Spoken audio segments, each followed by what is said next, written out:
Hello, everybody, and welcome. Let's see, a couple people, wow, amazing, lovely on this short notice that so many of you will show up to hear our conversation. We've braved incredible tech troubles, and now let's hope that the power doesn't cut out, the internet doesn't die, and that we can just go and have a wonderful conversation together. So I'm going to be introduced by the lovely Timothy Morton, if they are ready to introduce me.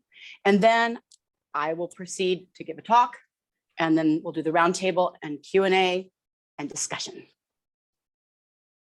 Well, thanks everyone for coming. And my name's Tim, and it's 7 in the morning where I am, so I'm probably going to not be able to say anything good. But it's my great pleasure to introduce to you the award-winning writer, curator, and now professor at Chiang Mai University, Maya Kóvskaya, who teaches multi-species Anthropocene studies, post-humanist science and technology studies, eco-philosophical, political, cultural, visual cultural theory, and semiotics. Maya's current eco-philosophical research entails rethinking the human in a more than human world towards conceptualizing a politics beyond the human and a multi-species polity. And in the week also that the Amazon became a net carbon emitter, and the IPCC started freaking everybody out again. So we're all kind of like hiding in the fetal position. I think it's very fortunate that we have Maya here to steer us through. So please join me in welcoming Maya Kóvskaya. Thank you so much. Okay, so without further ado, let's see if this crazy screen share actually works. Everybody got it? Okay, so I can't see myself, but I think seeing Tim's even better. All right, so first off, I would like to start this talk, which is called Anthropocene Altermodern, Vernacular Visual Cultures and Ecological Remediations in Indian Art. I would like to start this talk with a land acknowledgement. However, given the interesting and very multi-ethnic history of Chiang Mai and Thailand, it's difficult to pinpoint a particular indigenous group that should be noted. And so my land acknowledgement is thus. We acknowledge that the land on which we speak and work and live belongs to all Terran beings, past, present, and future, including many diverse indigenous peoples who came before us and made homes long before there were nations or states. So let me just triangulate. I'm working on 3 different machines. There we go. Okay, so this talk, first of all, is hosted generously by the Indian Studies Center. Thank you so much. And also by the Integrative Center of Humanities Innovation at Chiang Mai University. And it is organized by the MUNDI Ecological Worldmaking Lab, my lab that I share with an incredible group of brilliant senior scholars, emerging scholars, mid-career scholars, and graduate students. And I want to give a special shout out to the graduate students because their work makes all of this possible. They are the unsung heroes, and we couldn't do any of this without them. So this is to their future and a world where they can be scholars and not just running from the apocalypse. Okay, so a brief word about this talk. I'm triangulating between 3 devices, by the way, guys, because of the tech problem. So if I'm looking in a weird direction, that's why. So let me begin this talk by saying that a new existential condition is casting its shadow across the world. And with it comes a new word for the anguished mental and cultural state accompanying this condition. Solastalgia, or pronounced by some solastalgia, coined by the eco-philosopher Glenn Albrecht. Its sibling concept, nostalgia, is the melancholy state of homelessness that we experience when separated from our beloved homes. I'm having real trouble making this point move. Okay, so solastalgia takes the natural world as our truest and most basic form of home. And it is the psychological and cultural expression of the homesick trauma of the profoundest kind of loss of home, a loss induced by climate collapse. Let's stop saying the word climate change. It's not what's happening anymore. Biodiversity loss, mass extinction, and other incredibly destabilizing and grievous planetary level environmental transformations that are producing collective nostalgia across the globe. And as the stable conditions for everyday life are disappearing into droughts and wildfires, freak weather, air apocalypse level pollution, dying oceans, and mass extinctions, we face a new set of challenges.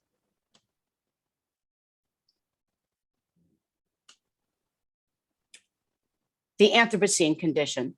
Now, this is a super fraught term, and my students who are in the audience, you know, there are many names for this. We won't get into that too much at this moment, except to say a few words. If solastalgia or solastalgia is the emotional and cultural symptom, the Anthropocene is the affliction. Also, a neologism, a new word. The Anthropocene concept describes the Earth after the Holocene in a state caused by ecologically destructive human activity that will endure in deep geological time long after the extinction of our species.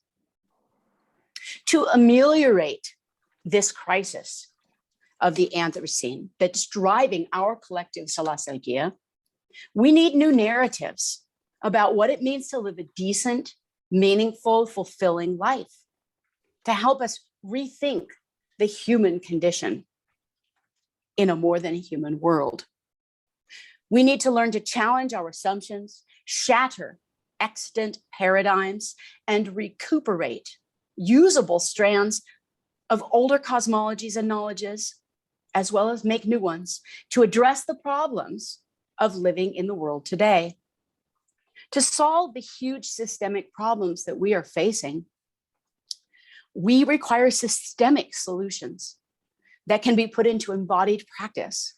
That means just not using plastic bags and taking shorter showers isn't going to be enough to save us from what's coming. We need to make bold new systemic narratives and create new optics, new ways of seeing that illuminate new modes of being and belonging. So this talk explores the power of art in several contemporary artists' ecological remediations of both the solastalgia and underlying toxic condition leading to our collective loss of home. And I say our, meaning all beings on this planet. Altermodern, quote unquote, resistance to the Anthropocene in their work is going to be one of the major focus. We are going to be looking at several seminal contemporary Indian artists, including Ravi Agarwal, Sheba Chhachhi, who are here with us tonight. We're very lucky. Desire Machine Collective, Navjot Altaf, and the late, great Tushar Joag. I'm sorry, there's a delay every time I change the screen on this. So, okay, so art. Why art? Art has the power to shatter familiar ways of seeing and offer new imaginaries to help us rethink what it means to be human in a more than human world at a time of unfolding planetary ecological crisis that threatens the stability of life as we know it and endangers us all. So visual culture theorist Nicholas Mirzov has this concept called devisualize that comes out of a larger body of work about the complexes of visuality or visual culture that shape how we see the world. Art can play a role in helping us to devisualize dominant normative aesthetic paradigms that shape what seems natural or normal or even right and desirable. And it can help us to decolonize our world-making practices of everyday life. Art can offer us critical reframings and embodied experiences of our intra-actions with the more than human world. Intra-actions is a term some of my students in the audience you know from our readings of Karen Varad. Through the vernacular visual cultural practices within the situated knowledges of local, patchy, Anthropocene contexts and lived experience, art can do important work to decolonize, devisualize, and to resist the necro-political violence of the Anthropocene. So what is Altermodern resistance? What is Altermodern?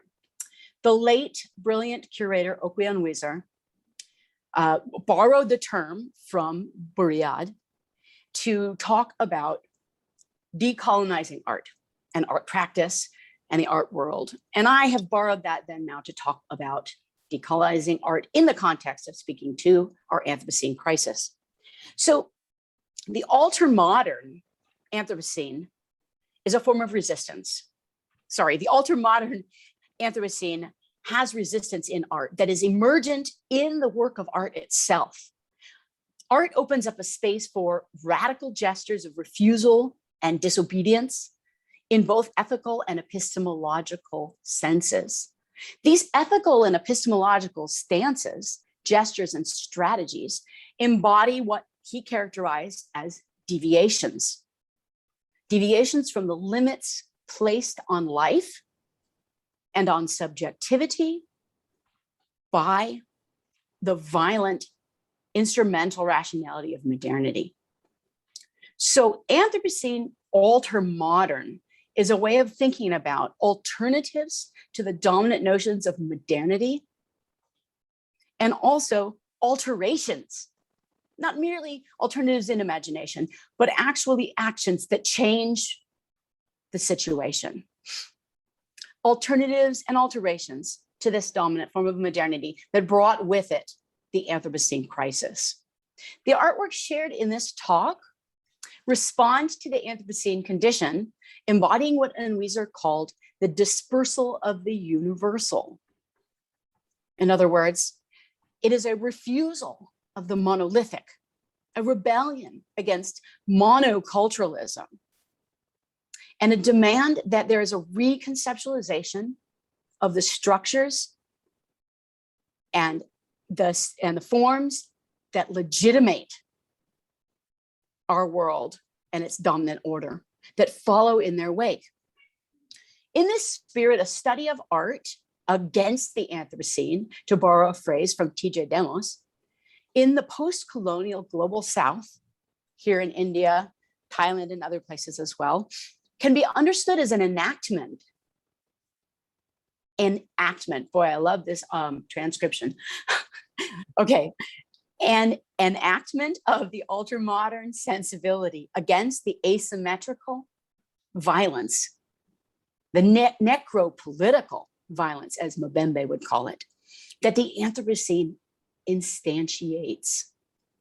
Altermodern resistance through devisualization means undoing the processes of classification, separation, and aestheticization of the visual cultural regimes that constitute the rupture of the hegemonic concept of the human from nature, that shape our understandings of our shared reality and mediate our responses to the Anthropocene crisis that we now face.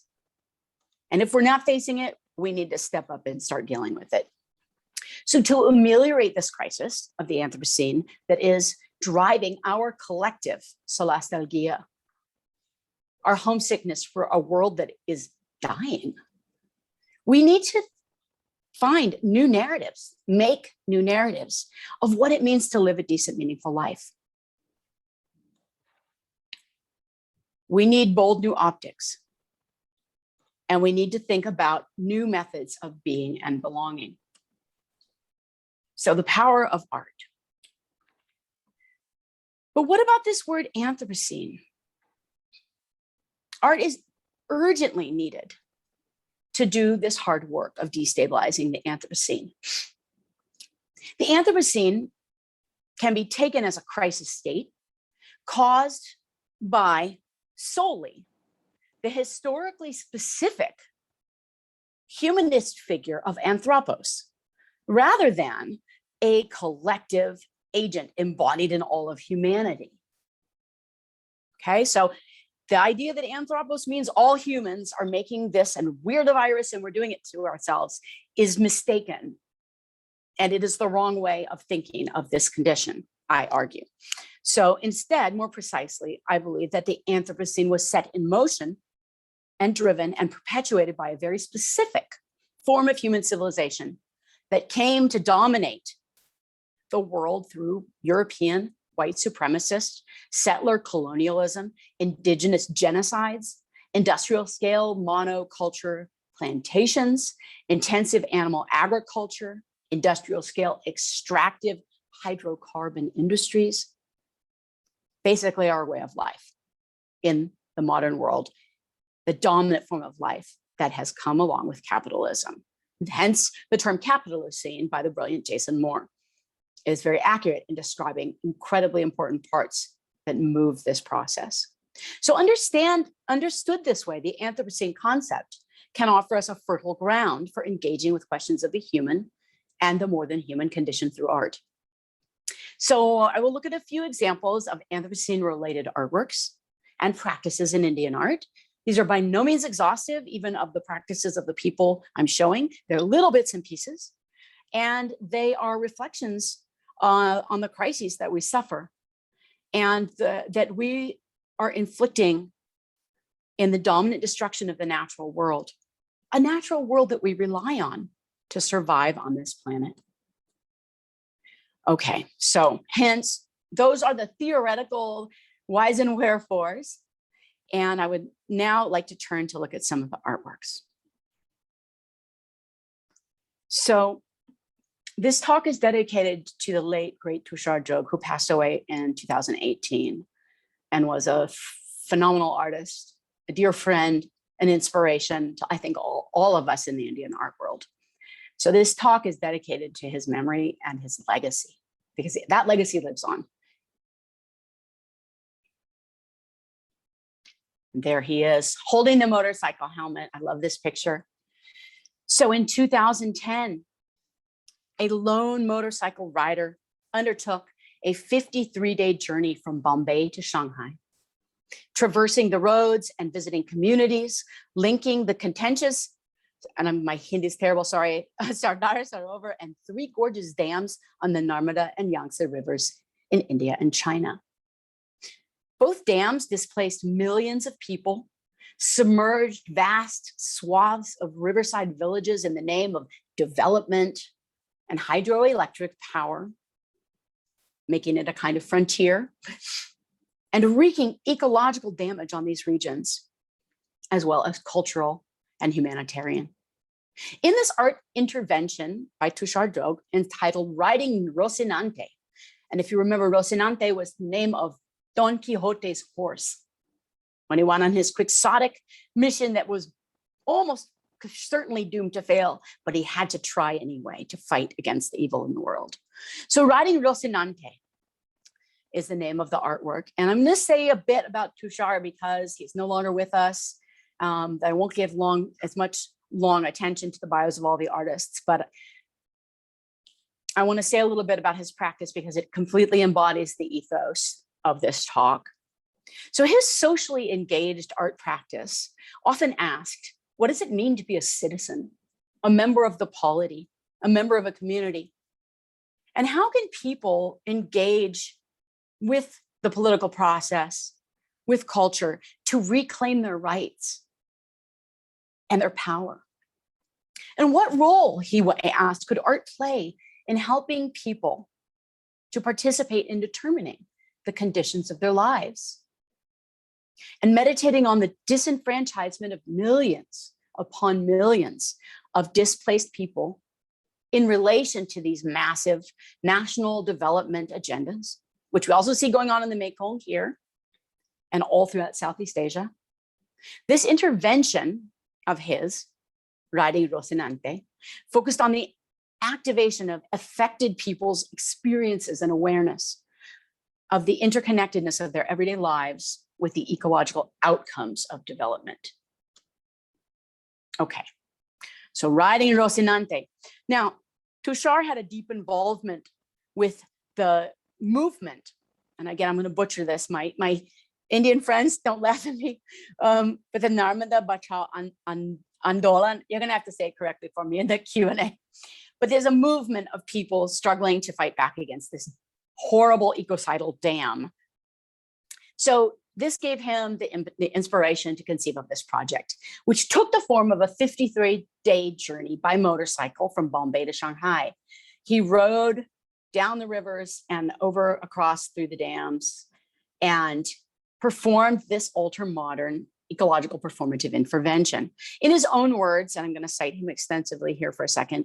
Okay, so Nehru was the first Prime Minister of India, and he was committed to a socialist model of economic politics, said Tushar. He favored modernization and was all for government participation and control of key industries. The first 5-year plan outlined government spending in industrial and agricultural sectors and for the strengthening of rural quarters. He reckoned that dams were the temples of the resurgent India, excuse me. So Mao Zedong also has been credited with envisioning early on the Three Gorges Dam as a mega engineering project on the Yangtze River, or Changjiang in Chinese. And he too believed that dams improve agriculture and fight disasters and help people's lives. The slogan, "Humans must conquer nature," was widespread under Chairman Mao in the 1950s. With the new Belt and Road Initiative today, a similar kind of ethos, maybe this even on steroids, is happening now. So these two dam projects taken together have submerged unspeakably huge tracts of land along the riverways and villages that were adjacent, displaced millions upon millions of people. And so in the course of this journey, what Tushar wanted to do, he says in his own words, I decided, he said, to examine what being citizens of a democratic republic state meant to these people in both of these countries who were losing their homes, losing their land, losing their connection to the river, and ask them, what does this word to be a citizen even mean in terms of development and dignity and rights and enfranchisement? In this spirit, engaging in politics through aesthetics was a trademark of Tushar's work. He interrogated the dominant paradigms of neoliberalization and global capital and practiced the intersectionality that he preached. And these are some of the sites from along the way in India and China. So Tushar stood for a radically participatory vision of the political, in which the voices and stories of those silenced by modernization and its imperatives would have a place and a space within the artwork. His art practice stood in solidarity with marginalized peoples, and his work was an embodied critique of contemporary forms of domination, exploitation, and oppression. There's another view of the dams and some of the people that he met along the way. Tushar, born in 1966 and left us in 2018, lived his life as an engaged artist citizen. His art is a form of ultra-modern resistance to the oppressive forms of power and asymmetrical violence of the Anthropocene. And he faced it through his art, and art that he embedded in real everyday life. Describing himself as a public interventionist artist, he was an inspiring leader. He sought neither fame nor fortune. He really couldn't care less about the art market. And instead, his passion and his mission was to use his public art in India as a form of guerrilla-like performative intervention in the public sphere. Co-founding the Open Forum, the Forum Open Circle in 1998, and that went on for 10 years in Bombay, he made good on his conviction that art is for people, not markets. And in the course of that, he worked to build solidarity across disciplinary lines, not just with artists, with working class people, with villagers, farmers, but also with scholars and theorists and thinkers, political figures, anyone he could bring into the conversation who had an honest interest in making things better. He staged performative interventions, curated exhibitions, performances, social actions, and embraced the Altermodern stance of activist modes of artist protest and resistance in the public domain.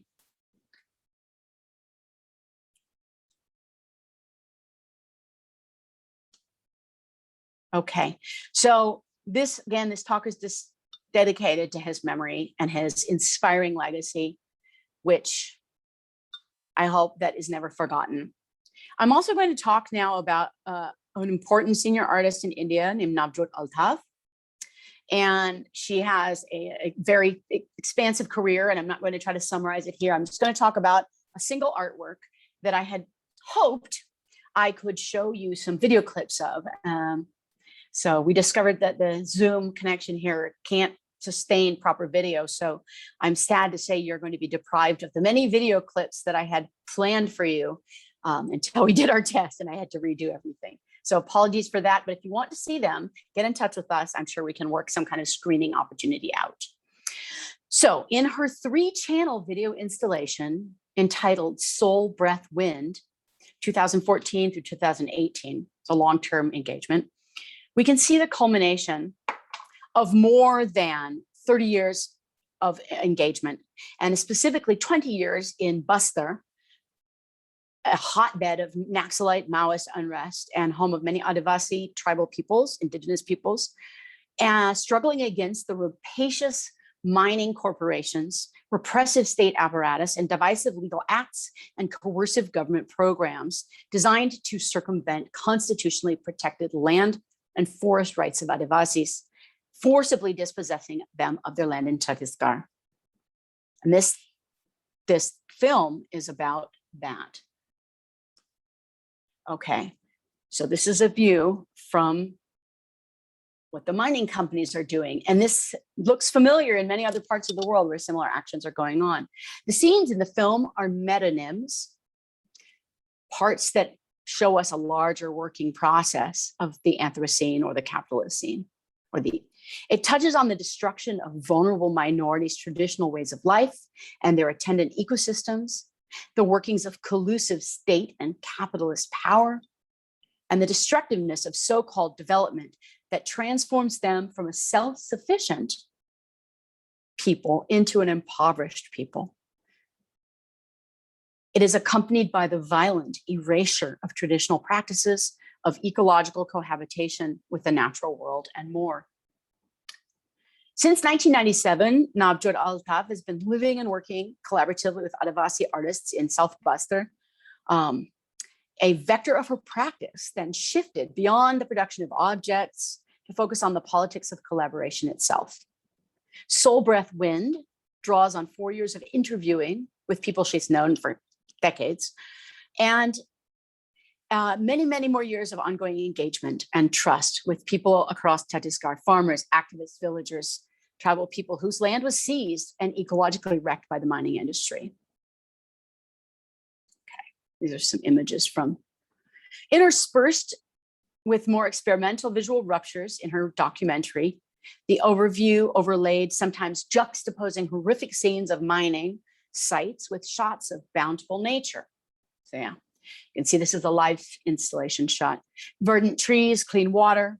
The film seeks to offer a space for those living with the direct effects of the Anthropocene and a distinctly asymmetrical human responsibility to speak in their own voices, share their knowledge and experience, and show their keen awareness of the power relations embodied in their lived experiences of these predations. It is an Anthropocene enacted by humans, but not all humans, and which we can clearly see the disparities of culpability. It's not the Adivasi people living there that have done any of this. Which categories of humans, which ways of life, which modes of production and relations to the natural world are driving this planet to a space of catastrophe, are driving this planetary level worldwide ecological destruction. The title of the piece is taken from one of her interlocutors, and who said that the soul of the soil was being taken away by the mining companies. So soul breath wind was a pain to the idea of a more natural connection to the lived experience of nature. These are some more views from the video. I wanted to show you amazing clips and dialogues from these people who speak in their own voices, know exactly what's going on, and really understand the nature of the problems. Okay, so the next group is a collective, and I'm just going to talk about one small project that also embodies this ethos of Anthropocene Altermodern resistance. And it's a piece called Inner Lines that was done between 2014 and 2017. And it's a 2-channel video by the collective based in the northeast of India, Desire Machine Collective, whose multidisciplinary practice operates at the intersection of art, technology, ecology, and activism. This work also uses the specter of lifeways and knowledges threatened by a mega dam and its promises of a prosperous hydroelectric powered modernity. The video travels along the Brahmaputra River with its fishermen and communities. It explores the uneven geographies of the river basin and the embodied knowledge practices of the local people, the vernacular cultures of coexistence with the river, and reflects on how power inflects the changing relationships between nature and society in ways that have transformed the riverine landscape. The proposed mega dam on the Brahmaputra reflects an ideology that treats human bodies as sources of labor and the body of the earth, including bodies of water, as resources for the extraction of value.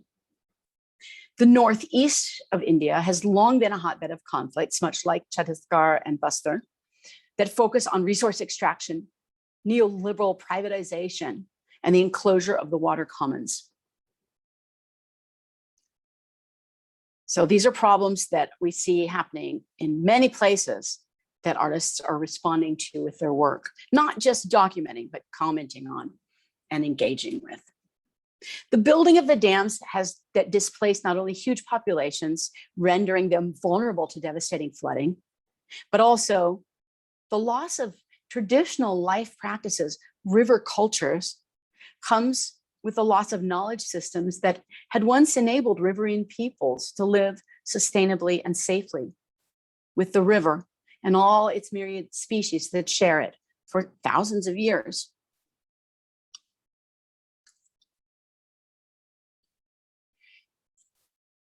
So next we're going to move to Sheba Chhachhi, who is one of our guests tonight and will speak more eloquently about her work than I ever can. She's one of the figures who actually brought me in to the contemporary art world, along with Ravi Agarwal, who is also one of our speakers tonight. They brought me into the contemporary art world in India and introduced me to ecological art practices. So rivers also figure prominently in works of Sheba Chhachhi.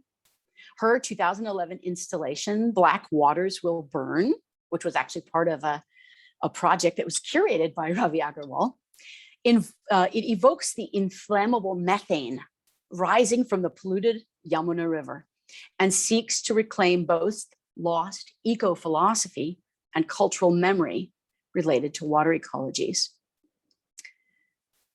And this is actually not from that work, but I love this piece so much. It says 70 names for water in Sanskrit. And it's Sheba looking out over the city of Delhi, which is serious water problems now and is going to be an epicenter of our global water crisis that's already unfolding. Black Waters Will Burn is the name of the piece that Ravi Agarwal helped curate in the exhibition, the Yamuna Elba Project. And it starts out, you have to walk up this bunch of sandbags to view the work. The work is a floating, bandaged, yoni-esque sculpture, a wounded yoni-esque sculpture. And viewers ascend a platform They have to walk over the sacred text that extols the river as a sensual woman. So this is the bandaged, wounded yoni sculpture that's in the river. The Yamuna is worshipped as a river goddess, and yet her body is degraded, much in the way that women's bodies are both paradoxically worshipped and also horrifically degraded in everyday life all over the world. The paradox of imbuing these bodies of water, of flesh, with the sacredness in religious ideology, and yet defiling them in actual practice, is mirrored across gendered social space and ecosystems alike in the Anthropocene. It's related to the feminization of poverty and many other difficult imbalances, inequalities, and asymmetries that mark the patchiness of the Anthropocene, as Anand Singh would call it. So at nightfall, a floating symbol of the female body bursts into flames. There's a projecting flame onto the water. And it was actually much more glorious than a photograph can capture. And I would have shown you a video if only Zoom would have allowed it. So forgive.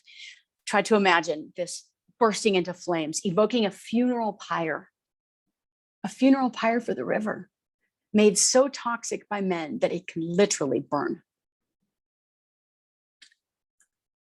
Another work, The Water Diviner, is another important work that engages with water and knowledge and culture and our relationships to it. Our bodies, mainly made of water, let us not forget, and unable to survive without it, are sites of knowledge. The ecological and epistemological entanglement of humans with nature is something we know with our bodies. We actually do know it with our bodies. So this is The Water Diviner. It's a 2008 site-specific installation that exemplifies this intersection of knowledge and culture. It's set on the defunct site of a swimming pool within the bowels of the Delhi Public Library. The installation explores social memory in a desiccated city where underground water no longer amply flows. And with the depletion of the water table comes a loss of ways of knowing. Bundles of library books stacked like stalagmites and bathed in aqueous light are interspersed with book-shaped light boxes, illuminating narratives that are now, here in this, mostly depicting Krishna, but they're narratives of a river culture that is now lost. The sound of flowing water accompanies a serene projection of an elephant falling into water, carrying us towards the embodied source of cultural memory. Inside Chhachhi's installation, we all become water diviners. So if we carry the memory of fresh water in our bodies as a form of knowledge, how do we know the sea? Artist and ecological activist Ravi Agarwal spent years working with traditional Tamil catamaran fishermen and coastal ecologies. In a body of work that spans video, photography, installation, sound art, and is grounded in research-based practice, Agarwal seeks ways of knowing nature in a lived experience of people for whom survival is bound up in the survival of the ecosystems on which they subsist. Moving between cosmological notions of nature in ancient Sangam Tamil poetry and the embodied knowledge practices of local fishermen who are enmeshed in the larger processes of the Anthropocene, transforming their lives and livelihoods and the planet's physical life support systems. Agarwal suggests that there are elements of embodied knowledges and different cosmologies carried forward from antiquity still available for understanding ourselves differently in relation to nature. Even illiterate fishermen understand how their lives are being transformed in the Anthropocene. They understand probably better than most of us. They are among those who suffer Salastalgia most profoundly and poignantly. They understand with their bodies and their minds how inextricably intertwined are the fates of the fishermen and the fish, of humans and the ocean, and how those fates will change together. If we're to save ourselves, we must also save the sea. Ambient Seas is the name of a project that Ravi did in Pondicherry along the coast in Tamil Nadu. So if we carry memories of freshwater in our bodies as a form of knowledge, how do we know the sea?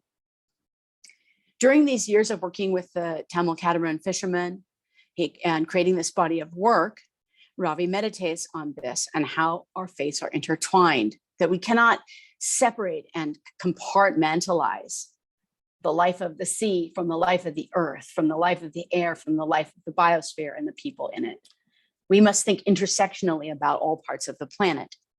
In this haunting document, Ambient Seas, Aggarwal writes with a poetic urgency that the encounter with the sea in Tamil Nadu was a ground-changing experience. And it changed how he thought about his ideas about what constitutes nature and the need to figure out what to do about all these interdependent systems. So how do we rethink these intertwined relationships so that they might cease to be exploitative, violent, and destructive? This engagement with the fishing community is one way of trying to rethink those embodied knowledge systems and ancient conceptual systems that live on in the lived practices of traditional fishing, but of course are dying as traditional fishing with the catamarans are replaced by boats with bigger and bigger motors that allow them to compete with the giant trawlers. And this is actually a talk that Ravi gave in Pondi, where one of the fishermen who he worked with gave a talk for us himself and shared his embodied knowledge of the sea. And it was one of the most amazing talks I've ever been to, listening to this fisherman speak. He got up there and was like, why am I here? I don't have an education, I don't have culture. But as soon as he started to talk about the sea and what was happening to the sea where he lived, he saw in everyone's eyes that he knew way more than any of us did. And he opened up the world for us in a completely different way. These kind of conversations are absolutely vital to figuring out what to do and how we're going to live in the world together. This is actually him going out on the sea. By the same means that technologies are life chance changers, as the overfished seas are depleted, when you combine those with the feedback loops of the other cause effects of the Anthropocene, climate change, climate crisis, rising sea levels, warming, acidification, the plastification of the oceans and jellyfish and algae blooms, the destruction of these complex ecosystems such as coral reefs, disrupt the entire trophic food chain. And the life chances of the fishermen who rely on the sea become as at risk as the sea itself. Again, we have to think intersectionally about how our lives are all intertwined. These old boats can no longer compete. There's a series of motors that Ravi did and contrasting with the fishing nets. I am going to actually have to skip over to Graham Art Project because the video won't play. And likewise for Amar Kanwar, we're going to show bits from their video work. But let me just say a few words actually about what Shweta Bhattad is doing in her art project. So if the epistemological status of embodied knowledges have been lost from many modern societies, how can they be recuperated? What can we do to relearn what people once knew? Shweta Bhattad, together with her Graham Art Project, takes on this question. This is an on-site eco-art project that performs and embodies alternative ways of living sustainably. Starting from 2014, Shweta undertook an eco-sanitation project together with the local community in the village of Parad Singh in Madhya Pradesh. The mission of the Graham Eco-Sanitation Project was to build what they called eco-san, composting toilets, which sequester solid from liquid human waste and create biofertilizer. So she worked with the villagers to learn about their local needs and shared the information about ecological benefits of composting toilets with the community. And this is just one of many projects that were undertaken with the villagers. The aim of her interventions, together with the villagers, who she says are all the art practitioners together, was not to produce exhibition-worthy objects that are, to put in a white cube gallery to display or sell, but rather the collective work itself is embodied in the labor. The labor is the artwork, the labor of living with the land. And sometimes the product, they maybe have made artifacts, such as taking non-genetically modified seeds and creating objects with them that they can share with people. But these are expressions rather than artwork, she says, and they strive to make labor as a form of performance art itself, and that way embody a way of living more sustainably and less exploitatively. Okay, so how are we doing on time? I am going to actually have to skip ahead to, because I think we're running out of time here. I'm going to briefly talk about Tejal Shah's Between the Waves. So Tejal Shah approaches the Anthropocene condition a little bit differently. They are an artist who has worked at the intersection of gender and ecology, queer ecology, and politics, violence, and power.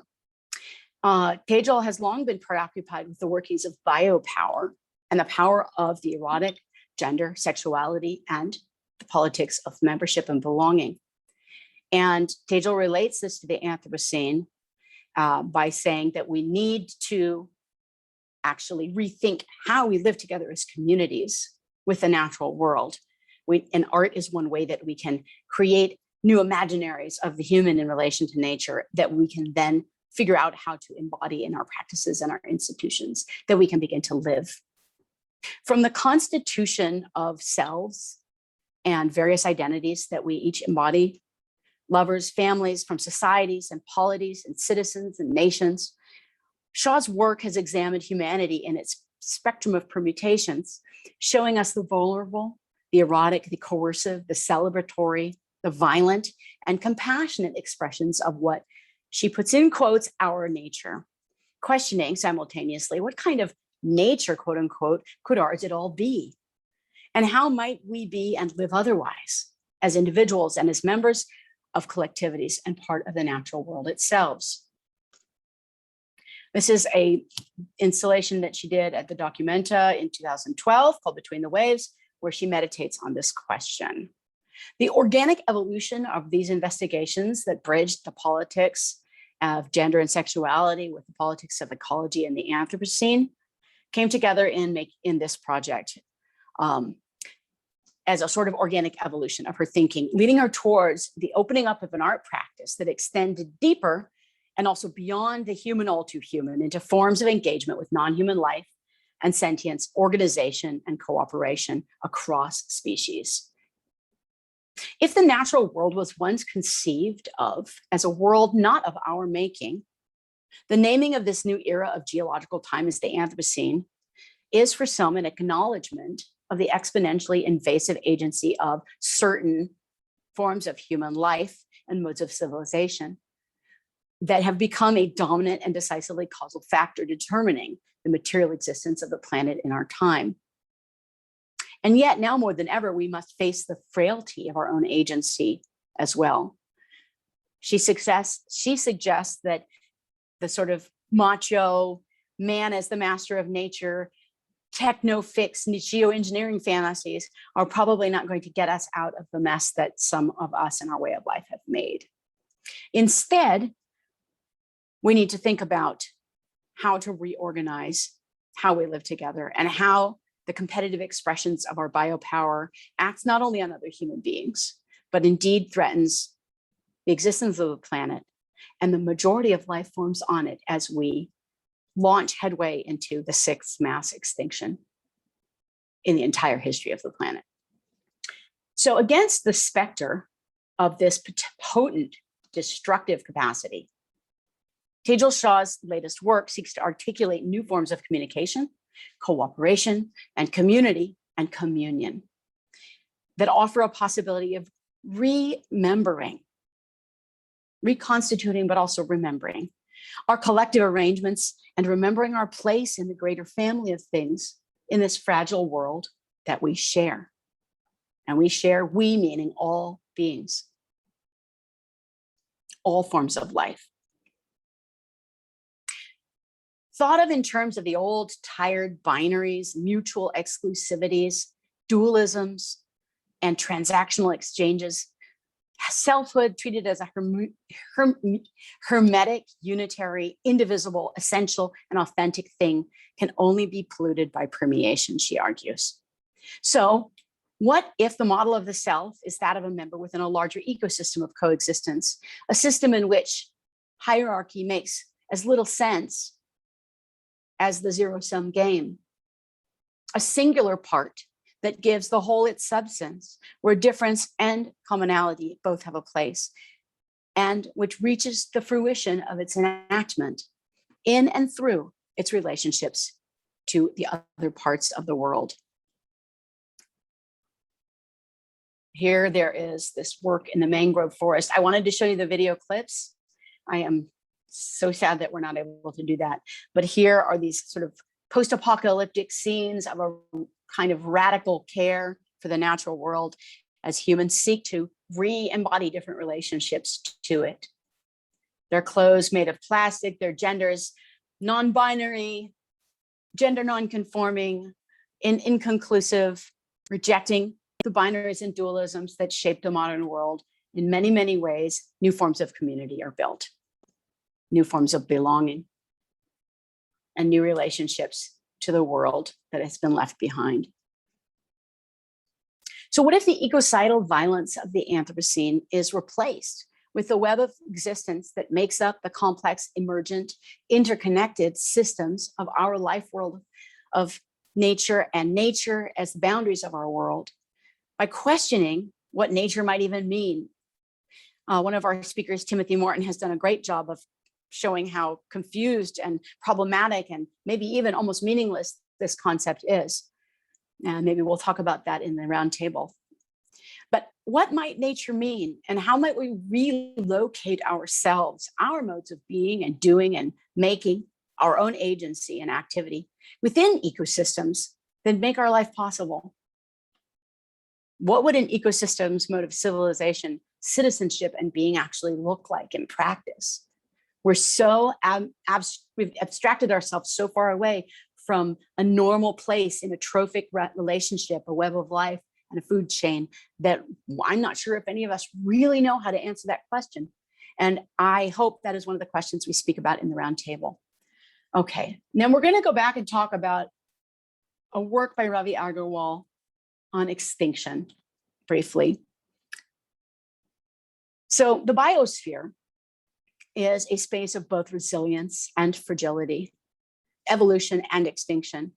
But while most evolution for our kind of life that likes a sort of nice warm climate and carbon-based, et cetera, takes place at a time scale much slower than human generations. Evolution and human generations operate on completely different temporal scales. Mass extinctions, however, can happen in the space of a single lifetime. And in mine, a staggering amount of extinction has already taken place. It's just thinking about it makes me almost unable to keep speaking. It's so incredibly disturbing. We might cry in this panel thinking about what has been done to the world. So indeed, no extinction takes place in a vacuum. And the loss of a distinct species is not merely sad because, oh, well, one species is gone, or sad because of the death of those individual creatures, but rather every extinction is immeasurably violent because each loss reverberates across the web of life in ways so interwoven that we can barely begin to understand what it means until it's far too late, or what we've lost until it is already gone. This is the notebook that Ravi did during this project, where he looked at extinct in the shadow of the vulture. This is just one case study of the kind of multi-species Anthropocene, Altermodern resistance through art that one can do. So In the Shadow of the Vulture was done in 2008. It explores the question of extinction by looking at the disappearance of one species, which has had reverberations far beyond its own life. After nearly 100 million years of its existence, human activity has driven this creature, the vulture, the Indian vulture, to functional extinction. So Ravi combined journal sketches and notes with historical photographs and tried to install the photographs of the vultures in public spaces. The work highlights the interconnectedness of various processes in the Anthropocene. Vultures once worked as urban public sanitizers. So the feral effects, to take a term from Anand Singh's Feral Atlas, the feral effects, the undesigned consequences that stem from the agency of non-human actors that emerged out of the extinction of the Indian vulture was outbreaks of public health crises. Diseases such as anthrax, rabies, and rat populations exploded as the populations of vultures declined precipitously. And with their disappearance, plague and other diseases have grown and spread because the work that those vultures did in the ecosystem they shared with humans is now no longer being done. But the value of that cannot be summarized in economic terms like ecosystem services or given with a monetary value. The extinction of the vulture in India is so much more than the loss of an individual species and the work that it did to make human life better. It is a public health crisis, but also an incredible tragedy. And these were some of the works that were put up in public space. So thinking about extinction and the web of life, I'm just going to move to sort of close this talk with some thoughts about the interconnection and the mutualism and the intersectionality of ecological processes with social and political justice. In the spaces and systems where land and water meet, we can see the interconnection and mutualism of ecological processes very clearly. In Ravi's photography work, Salt Pan, which is part of the larger engagement with those coastal ecosystems in Tamil Nadu, he offers a synecdoche, a part that represents the workings of a larger whole. And this is a synecdoche for the entangled mutualism and intersectionality of life. Now, the image looks like a ladder to the sky, but it is in fact a salt pan in which saline water is contained by the earth and dehydrated salt. And what appears to just be mounds of earth and salt and pools of water are in fact critical features of tidal salt marshes that are absolutely vital coastal ecosystems. We often fail to see the ecological value of these so-called wastelands, and we try to reclaim them for quote unquote productive human uses. In doing so, we destroy the function they actually perform. These salt flats or salt pans or salt marshes are ecologically critical intertidal zones between land and sea. Far from being unproductive dead zones, these tidal salt flats are ecologically generative as much as tropical rainforests. They support both aquatic and terrestrial flora and fauna. They're agents of photosynthesis and function as depositories of organic matter and sites of vital decomposition processes that are critical to the aquatic web of life. And they supply nutrients that nourish a plethora of organisms in coastal waters. Undisrupted salt marshes form a critical thread in the web of interconnected living systems of life that cannot function if the web is broken. We're part of that web, but we don't act like it.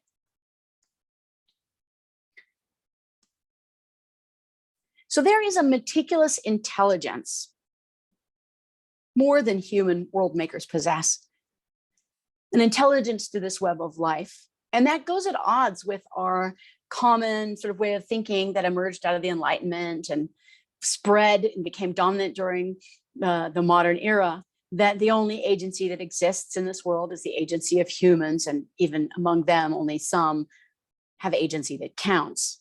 But in reality, the natural world is filled with intelligent capacities to solve problems, and those are so complex that they far outstrip our ability to match them. These coastal salt pans are an example of the intelligence of the more than human world. They perform a function that is an index of the ecological well-being. of the relationship between the land and sea. We could call this index a form of speech. Ecosemiosis, sign making from the ecosystem. The image in the photograph that we just looked at captures the intertwined processes shaping the world and brings us back to the irreducible entanglement of all life. But we don't know how to recognize that from our normal ways of seeing, which is why we need art to shatter those paradigms. Okay, this is the Martian sea that Ravi staged. So the specter of dying seas and dammed up rivers and displaced people, clear-cut forests, strip-mined wastelands is nothing less than a stand-in for not only our own human species level mortality, but indeed mortality across the biosphere. The biosphere is comprised of all life on Earth, not just ours. Life of which we are but one very small part, one small species casting a very large and dark shadow over all the others. And again, not as a whole species, but certain powerful representatives of our species are doing a lot of extra work for all of us and not on our behalf.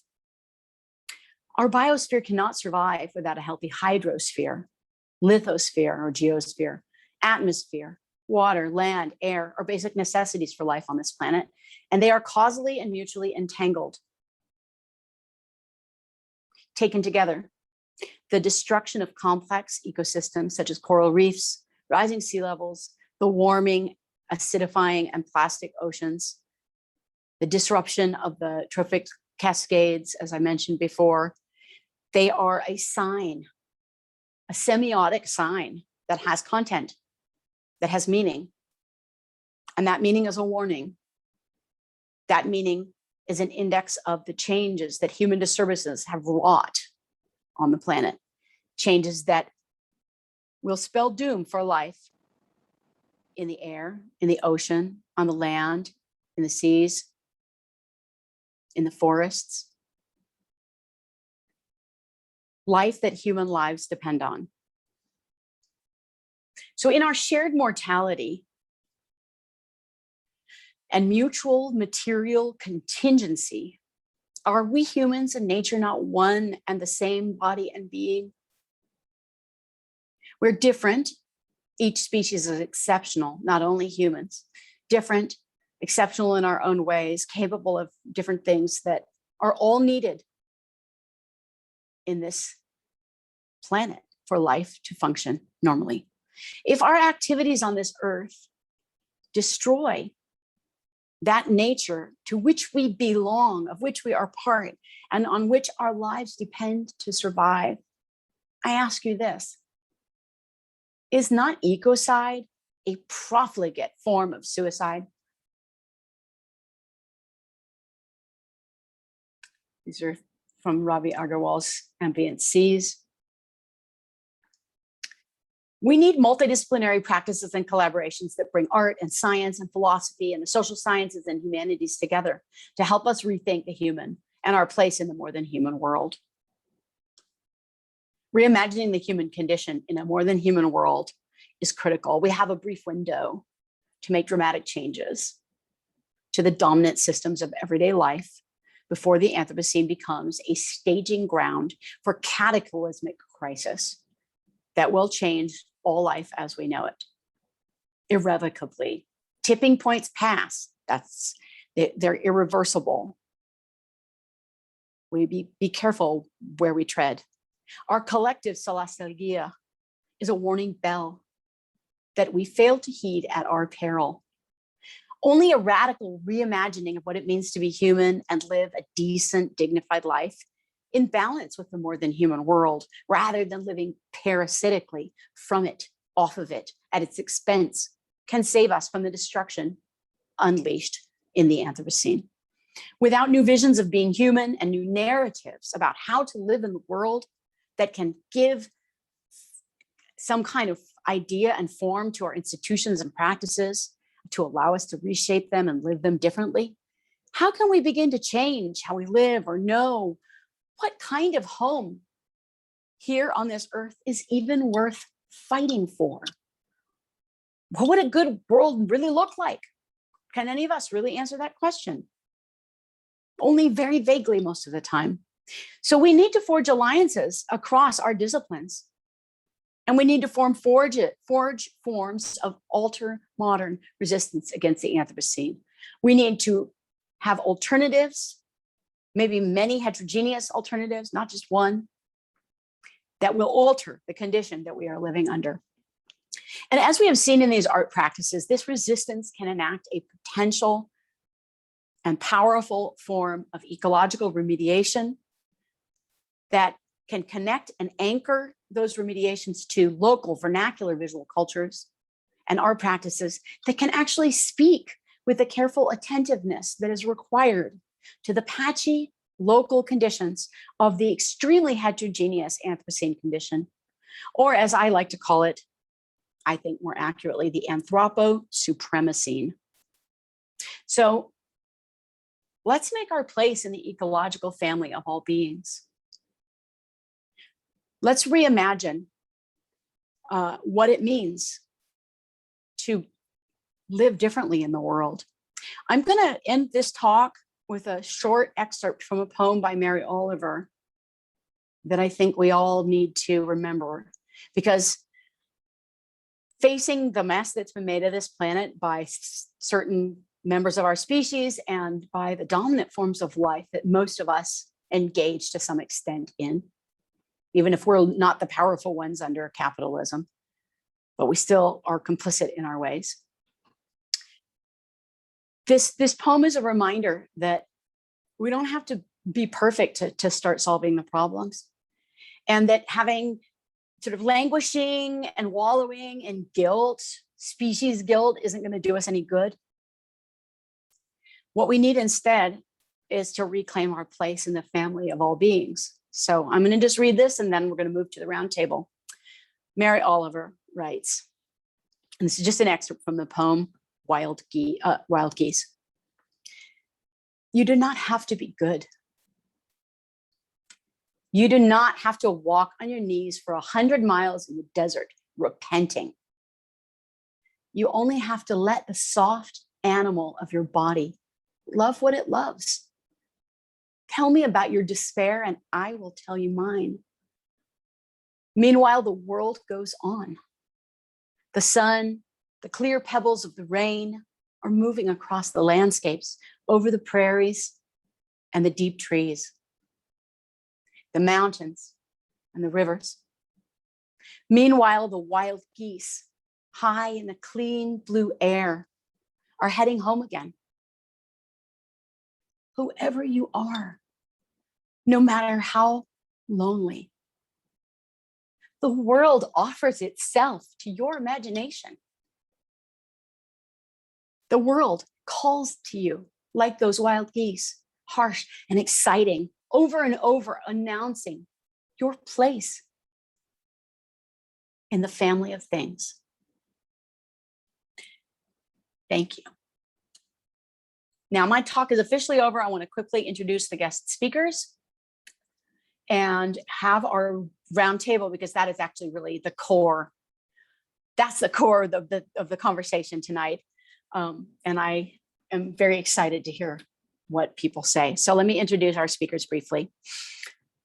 And I'm just introducing them in alphabetical order. Ravi Agarwal is an interdisciplinary artist, photographer, environmental campaigner, writer, and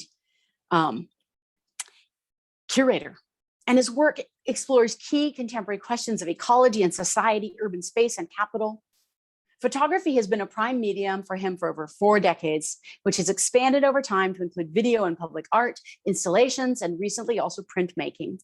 His key projects have been long engagements for several years and are often accompanied by diaries and writings. He's published widely.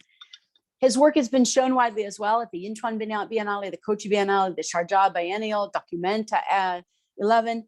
He co-curated the Yamuna Elbe project, an Indo-German twin city public art and ecology project, and Embrace Our Rivers in Chennai as well, and has been appointed photography curator for the Serendipity Arts Festival in Goa.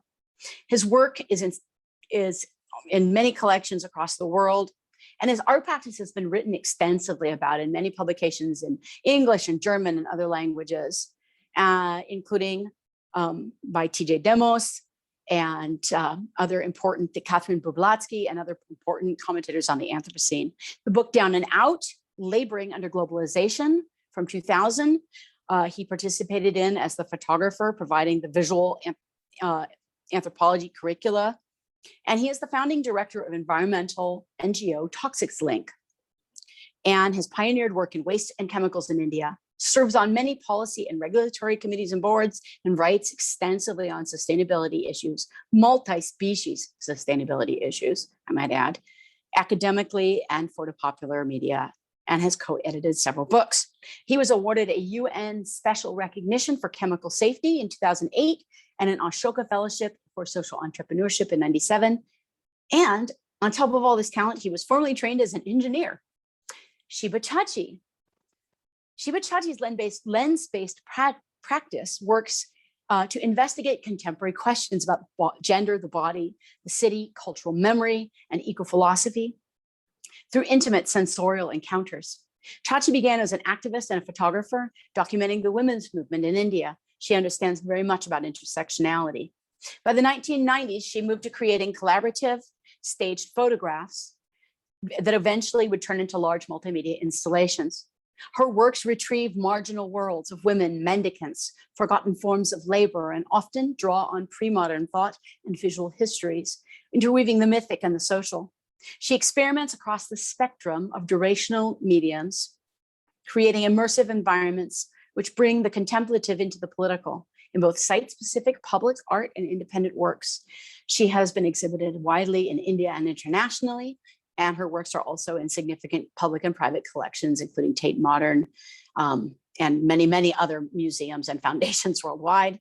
She was awarded the Jurors Prize for Contemporary Art in Asia by the Singapore Museum in 2011, and the Thun Prize in Art and Ethics in 2018, and has published writings, given talks, and conducted workshops, research projects related to women, conflict, urban ecologies, visual culture, and contemporary art practice in both institutional and non-formal contexts. And she lives and works in Delhi. Timothy Morton is a Rita Shea Guffey Chair in English at Rice University. Hope I pronounced that right. They have collaborated with Laurie Anderson, Bjork, Jennifer Walsh. I'm not even going to try to pronounce this wonderful Icelandic name. Sabrina Scott, Adam McKay, Jeff Bridges, Olafur Eliasson, Pharrell Williams, Justin Guralia. Morton co-wrote and appears in Living in the Future's Past and 2008 film about global warming with Jeff Bridges. They are the author of the libretto for opera Time, Time, Time with Jennifer Walsh. Morton has written many, many books, including Hypo Subjects on Becoming Human. All Art is Ecological, Spacecraft, Being Ecological, Humankind, Solidarity with Non-Human People, Dark Ecology for a Logic of Future Coexistence, Nothing, 3 Inquiries into Buddhism, Hyper Objects, Philosophy and Ecology After the End of the World, Realist Magic, Objects, Ontology and Causality, and the Ecological Thought, and Ecology Without Nature, and 8 other books and 270 essays on philosophy, ecology, literature, music, art, architecture, design, food, and how to be a better human. I added that part. Tim didn't have that in their bio, but I think those things help us be better humans. Tim's work has been translated to 11 languages. And in 2014, they gave the Wellick Lectures in Theory. Ciclón Olivares is a co-founder and co-director of Sin Cabeza Projects and SK Symbiotic, research platforms that span diverse media and connect with life forms within and beyond the technosphere. Their work engages technologies of consciousness to contend with the conflicted affects of terror, pleasure, and strife amid mass extinctions. They have lived and conducted research in China, India, Chile, and the US and elsewhere, including documentary and resistance work with tattooed pigs commodified as art in China, feral canine communities in Goa. Sin Cabeza's video art, co-Evo Devo design fiction, multi-species architecture, and performance lectures have also been exhibited worldwide, including at the Worldly House, an archive inspired by Donna Haraway's multi-species writings and coevolution at Documenta 13. and many other conferences and important venues. Cyclone's publications range from theoretical writings to experimental poetry, recently included in Modified, Living as a Cyborg by Routledge. Their heteronyms include Lisette Tatiana Olivares in Cocorico, and their education includes studies at Vassar, Peking University, the Whitney Museum, and the History of Consciousness Department at the University of Santa Cruz as a formal doctoral candidate there. And they've received many important awards, including Fulbright, Jacob K. Javits, and a Blade of Grass Artist Files Fellowship for Socially Engaged Art. They were also an assistant professor and faculty fellow at the Gallatin School of Individualized Studies in New York at NYU, and are currently a visiting professor at Pratt Institute in New York, teaching courses such as Animals, Ethics and Representation, Making, Faking, Culture and Nature. They recently relocated to the New Jersey countryside, where they have transformed an 18th century Georgian stone house into an air eco art laboratory for performing radical necromancy to unearth the site's colonial history and honor the extinctions and rebirths of myriad beings who lived and died there. Current research includes a study on mosquitoes, witchcraft in pre-revolution America, and work rewilding multi-species communities. This is part of our speakers series, our Arts Ecologies and Anthropocenes, Visions and Voices from India. And our next speaker on the 8th of September will be the artist Sonia Mera Chawla, who I would have talked about in this talk, but she's going to talk to you herself. And then I had one. I think that is all we need to say before we jump into our round table. So what do you say we stop sharing and get talking? And how can we see all the round table people?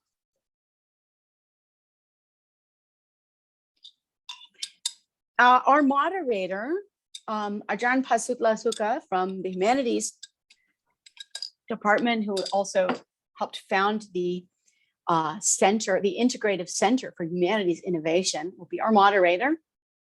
And I just want to say thank you to all of you who have come. Stick it out, because the best part is now coming. What I had to say is very small and puny compared to the brilliance of these wonderful people who have come together to help us rethink our common plight as beings of this earth. So without further ado, do we have all of our panelists? Can we start our conversation? And let's unmute the panelists and get talking.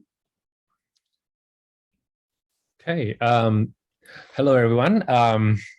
Just been my first time here helping the carry out this panel. So thank you very much, Maya, for your presentations and audiences that are stick around to now. Maya, would you like to? Do you want to respond to any of the chat questions in the chat box now? We'll just start the panel just now, and we'll come back to this. Start the panel, and Okay. I'm going to read some things in the chat, and then let's try to integrate. We can all see the things in the chat, and I bet the Okay, other cool. panelists have already seen the chat, right? Right. So they've got to jump up on me. So this is less about me and more about them. I'll be a small footnote in the conversation. Sure. So let's get Tim on screen, and yeah, well, let's just have a conversation. And you folks who've joining us, if you can address any of the questions in the chat, and I'll also look and see if there's ones that are specifically only I can address, which is probably none. I would just love to hear what you think about all of these problems and provocations that we're all entangled with for a good part of our lives. Okay, I'll just probably want to ask some of the panelists whose artworks were mentioned in my presentation as well, I think. So why don't we just start with anyone that would like to share first? I don't want to, pinpoint right away who has to be, the first one. But if you have anything to want to share now, it could be, Shibachi's or Ravi's, whose works were mentioned in Maya's presentations. I'll just can pose a question. Okay. So firstly, Maya, thank you very much for this extraordinary talk. And it's an honor to be with Timothy Morton, whose books I've read for years now. So it's a real honor to be with you on the same panel. And thank you, Maya, for laying out my colleagues, artists, and your long engagement and of speaking their works and mine with such a depth of understanding, which probably even as artists we need to learn from. But one of the questions which I've been thinking, I just want to pose a question because everything seems so overwhelmingly difficult nowadays. And with the new IPCC crisis-driven mode of climate change, everything seems to be focused on one thing. And so it's all leading to this big techno-capitalist mirrors in the sky kind of solutions for the future, where we're going to reflect the sun away from the earth to prevent global warming, and not only in a metaphorical way as real projects. But one of the things which I think about a lot, because a lot of my engagements have been about how people inhabit landscapes on the ground, and what do they embody when they're landscapes? Because there is inbuilt interdisciplinarity and in a multi-species worlds they live in, and they've always lived in. And I've seen them up close for years now. But one of the questions which I think is, which also goes to the heart of the Anthropocene idea of some people, and not all humanity, is what are the relationship between environmental justice and the multi-species justice world? Is there a connection between them? Can we think of a world which embodies both environmental justice and multi-species justice at the same time? Because it's not a sequential thing. We have a ladder of visibility. People who have lower down the power hierarchy and going down to the bacteria and everything don't exist for us in a sense. So with all the new kinds of understandings, decategorization, which people like Timothy and Donna Haraway and Anna Singh and all these wonderful new ways of thinking about the world which we've inhabited for a long time, in the categories of growing up in these classifications, and suddenly we find actually we can rethink the whole thing. We're not at the top of the chain. There's something else which part of everything else. And there has to be some connection between how do we preserve landscapes of justice, not only multi-species, not only environmental, of the web of life. And of course, that's not our approach. Our approach is very singular right now. We think of carbon in the air, or we think of a particular species, or we think of very specific things. We don't think of a web of life. And sometimes I even think maybe we don't have the intelligence to think of the web of life. We think we're more intelligent, but we don't have the intelligence to see how little we know about the web of life. So in a sense, it's daunting, and it's disheartening to know that how short we fall of the questions we pose ourselves with right now, answering them. And and of course, Timothy Morton can answer this much better than I can. Do we need some kind of an ontological shift, in an ethical ontological shift in who we are on the planet? Just a shift. That's the only way we can, because there's no other way to fight this except to just shift who we are and think of the world differently. And then everything will change in a sense. Just a thought I think about, because I can't see beating, Elon Musk's colony on Mars by artworks. But I can think of beating them on saying, actually, our brains have just been rewired. We think we are somebody else than what we were. Anyway, stop there. Okay, Tim, would you like to respond to that question? I would love to. First of all, it's a deep honor to be part of this, and this is just a sort of general remark about this beautiful question, and also there's a lot of questions I'm seeing in the chat. All of them have the word "how" in them. And I would like to suggest, in this week of the IPCC and everyone going, that there is a how of the how, right? Like how you, how you believe there's all kinds of different ways of believing, right? And like how you think something, maybe more than what you're thinking, could be what starts World War V or whatever it is that we're up to, right? And so one of the ways to ask the how, and this is not any of the questioners or anything like that, this is like just me being like pointing out, never point out the unconscious in public. It's very bad news. I'll do it for you. No one else asked this in this way, but like there's a certain kind of how, which is like how, and I think the IPCC stuff and the reactions to it could easily get us into this kind of religious mode of how, right? How can I possibly be a good person? I'm a total sinner. Everything's bad. How can how can we become how can we get to B when A is so bad, right? But I think the motivation of this entire group and of this panel and of the wonderful lecture is really all about like how in a less in a less religious sense, more kind of political, practical sense of how, and a kind of feeling of we've got this, right? Rather than like alienated how, like how could I possibly, but actually we've got we have got the controls, Elon Musk, we think might have some of the controls, but really, or capitalism has the controls or whatever, but actually life forms have got the controls. That's all I wanted to say right now. Okay, Josh, go ahead. Well, just taking what Ravi and what Ravi said and Timothy indicated, and of course take the thanks for granted to Maya and the institutions that have hosted this evening, and wonderful to be in such august company. If we're thinking about the how of the how, about ways of thinking, we're coming really into epistemology, into knowledge systems. And I'd like to connect what Ravi was saying about ways of inhabiting the landscape, which are still extant, which are lived today within this country, within India, that work with knowledge systems that have not actually been ruptured by what is described as the modern. And I also think that we use the modern, it's useful as a kind of description of one particular historical phenomenon,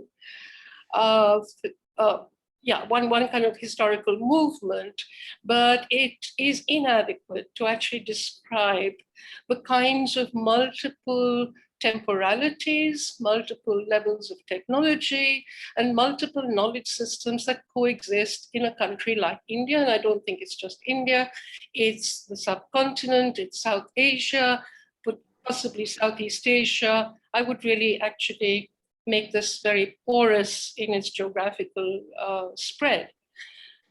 When we are looking at, there's been recently a lot of talk about the value and the significance of indigenous thinking and indigenous knowledge systems. This, at least from what I see and hear, seems to think of it as tiny pockets of surviving indigenous thought that we must somehow connect to and learn from. I think what we inhabit in India, what Ravi and me inhabit, and I think Maya has also inhabited for certain periods of time, and perhaps all the Thai people here inhabit, is a kind of mixed up, contaminated, porous, mutually entangled kind of indigenous knowledge mixed up with certain aspects of modernity, mixed up with certain aspects of cutting edge technology. It's not, how do I say? So if we're looking at ways of thinking as a place to begin, as a place to think about possibilities of addressing this, what seems to be beyond the possibility of addressing, I think we need to really look at the kind of knowledge systems. I've tried to work with that in my own work, recuperating pre-modern epistemology. I'm using that historical line, but placing it simultaneously with the colonial, with the post-colonial, and with the contemporary, to create, in fact, a different sense of time. So perhaps the way we conceive of time is critical to this epistemological shift.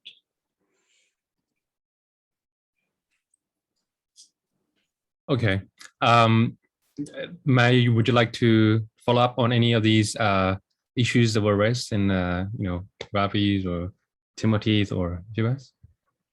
I've done a lot of talking, so I'm kind of hoping to hear from Okay. Cyclone and also Very to good. have us talk to the audience as well, and just keep us going in a conversation. So I'll jump in when it looks like I need to, but I'm really eager to hear more from the people who've come to talk, who are much more interesting than anything I have to say.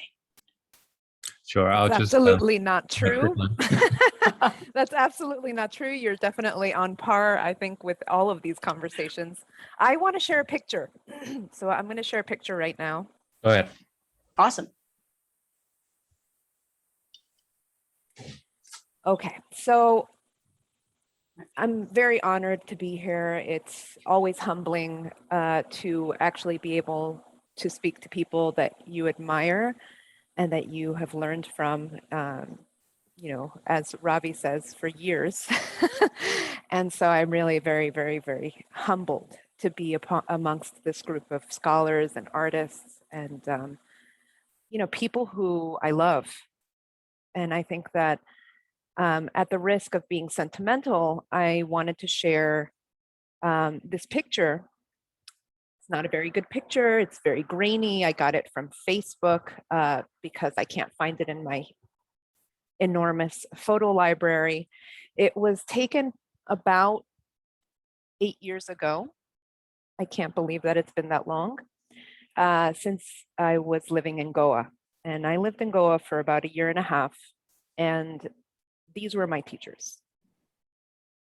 This is a pack of pariah dogs, Indian dogs, or also known as Ind dogs, who are not a recognized breed in the United States. I don't know if they are actually a recognized breed in India, but they are marginal beings in general. They live on the streets, they eat garbage.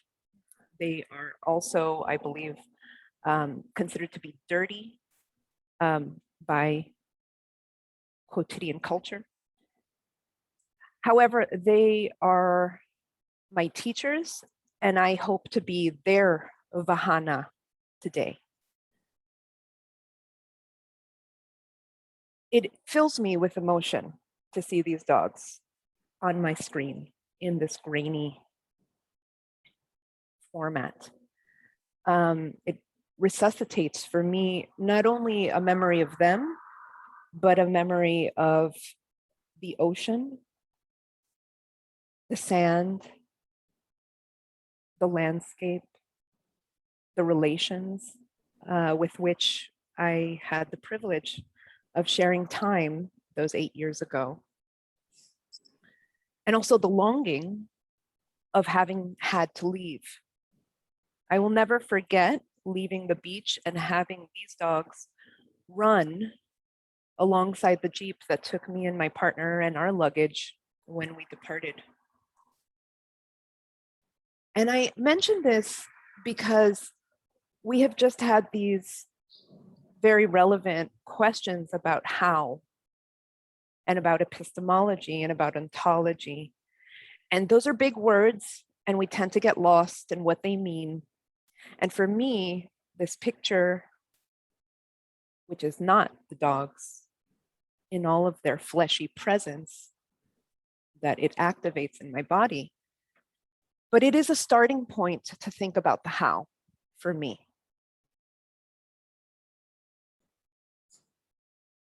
I would also like to start by invoking Sarama. And, you know, we could argue about whether this is myth, whether it's religion. But for me, for this moment that we're living through, I need something beyond the practical to hang on to. I need something that goes to the stars and beyond. I need an encounter with the magical to be able to confront the moment that we're living through.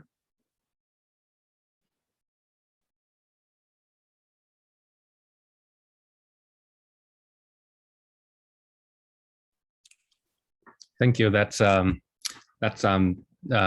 remind me of some of the dogs that I've seen. I think it's in somewhere in Thailand as well. So we have a lot of audiences still with us now. If you would like to share any of your thoughts or any response to the things that our speakers said, including Maya's presentations as well, feel free to raise your hand, and I'll just I'm opening up my screen as a multi channels here, so I'm looking at everyone now. But feel free to raise your hand physically or using the buttons just below if you're using the laptop, or feel free to share in the chat box if you are not comfortable talking through the screen and microphone. So I'll go to you.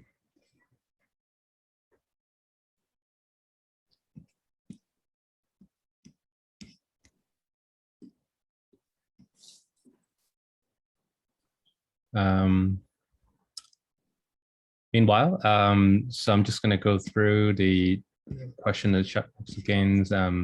Timothy had just responds to some of the question here about the how. I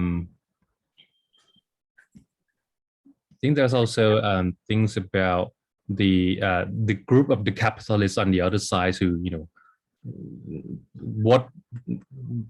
in what way can we actually, let them know that I think that's part of the how question as well. But if anyone would like to kind of, add on that, feel free.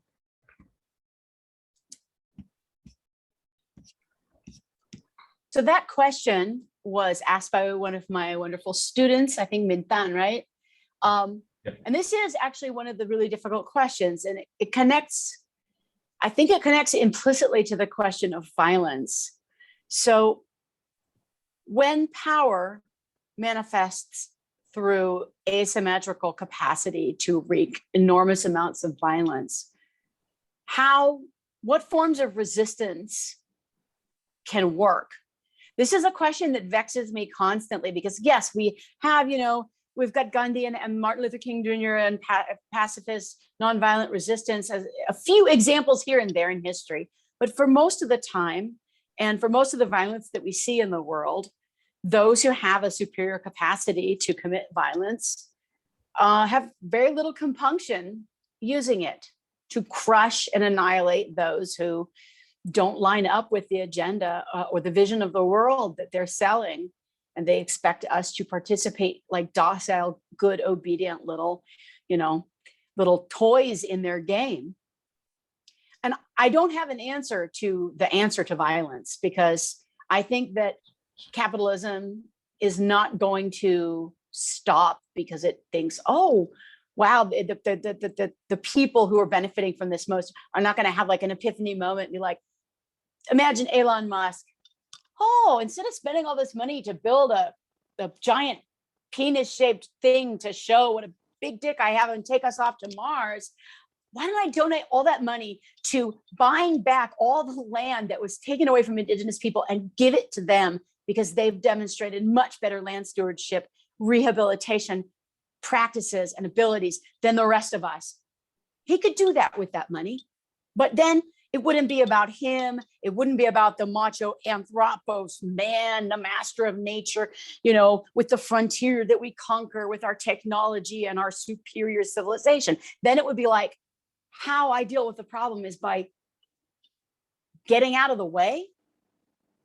Natural systems have incredible intelligence to remediate and solve huge harms. If you look at Chernobyl, right? The site of the worst nuclear disaster in history, horrific radiation levels. You'd think nothing could be there. We thought it could be a site of nuclear winter.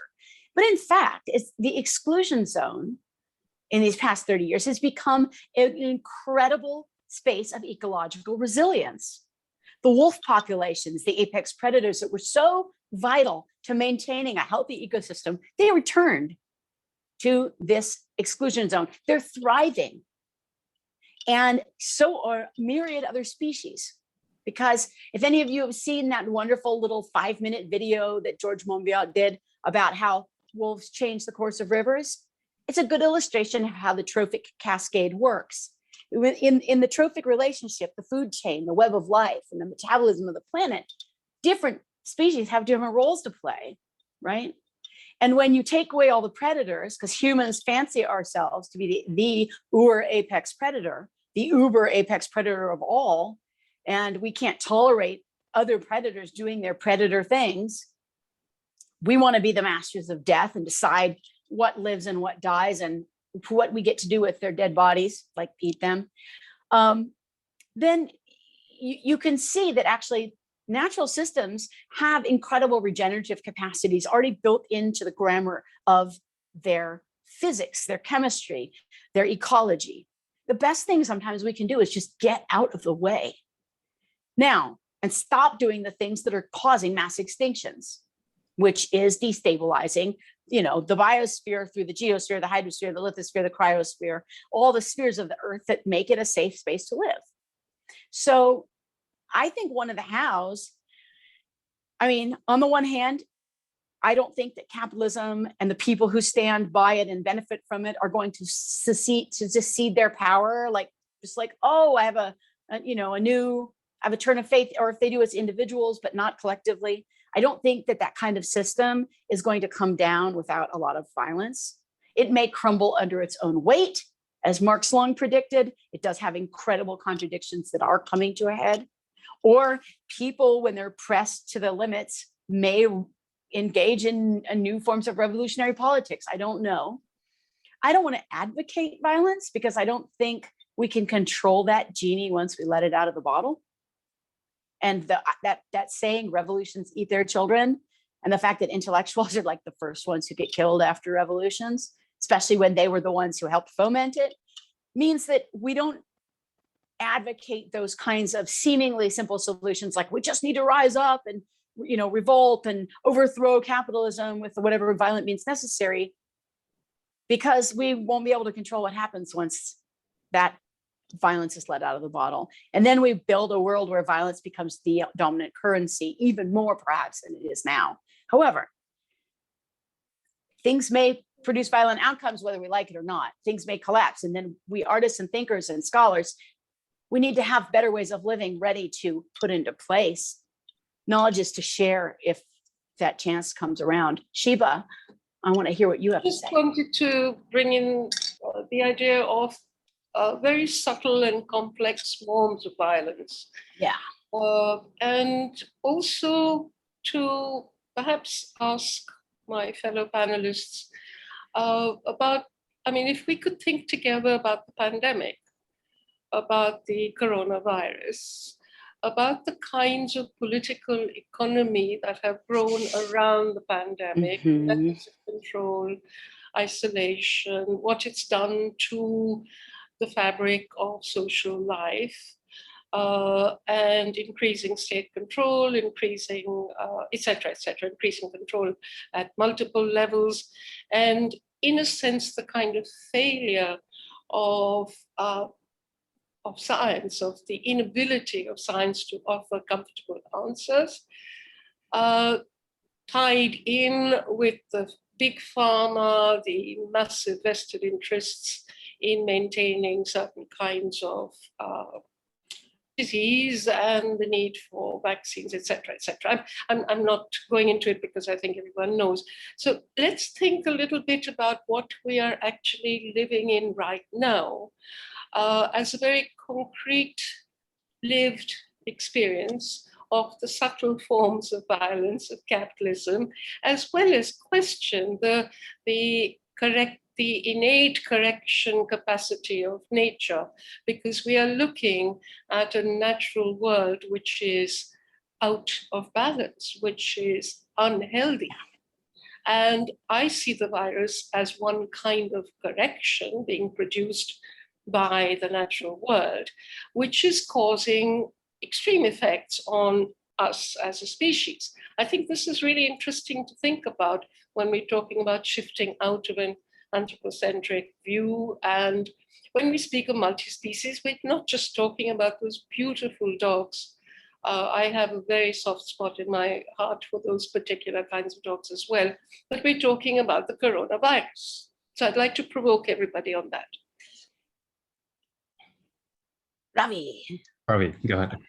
Just like to put two thoughts together, what Sheba said and what Timothy said. I think what we missed, or at least I think we didn't reflect enough about this idea of how and who holds the triggers, Elon Musk or life, the forces of life itself. And to think about what Sheba and Maya have talked about, violence in the coronavirus. And from what I understand about Karen Barad's ideas of interagency and about appearance of phenomena, and if you see corona as an appearance of these multiple institutions to which how agency works. And we think if what Timothy Morton said about who holds the triggers and how those triggers, where the agencies lie, what the appearances would be, what kind of phenomena could appear which could change things. And maybe Sheba's suggestion that the appearance of the coronavirus is a correcting factor in the state of the world. But in terms of, it's not a simple cause and effect world anymore. No? It's a complicated world, and we cannot just say this will cause. So we are in a soup of causations and agents, in a sense. Yeah. And so, which also is a place of great hope and great correction, in a sense. And maybe it's also a point of evolution of our own selves into other kinds of selves, more wise selves, beyond knowledge selves, beyond knowing selves, into beyond knowledge into real knowing selves.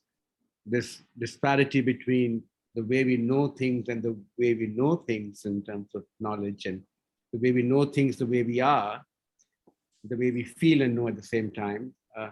There's a big gap in that, So we're not always who we are in the world, in a sense, and it presents a big barrier to who we can be, or who we potentially can be as people, as a race or as a species. And I think in that will also lie the answers to violence, because this creating of otherness is also one form of, when violence gets created, because you can act on something which is other. And if we see ourselves as co-formed by everything else, and what is the other?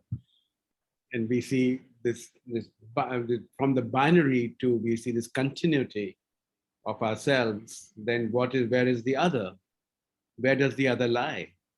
So this recognition is, I think, maybe intuitively we know it, but we don't really allow ourselves to know it, or we have the potential of knowing it. I see this as not very far from a possibility, but somehow greatly blocked in what we can be, in a sense. And that's what I meant by ontological shift.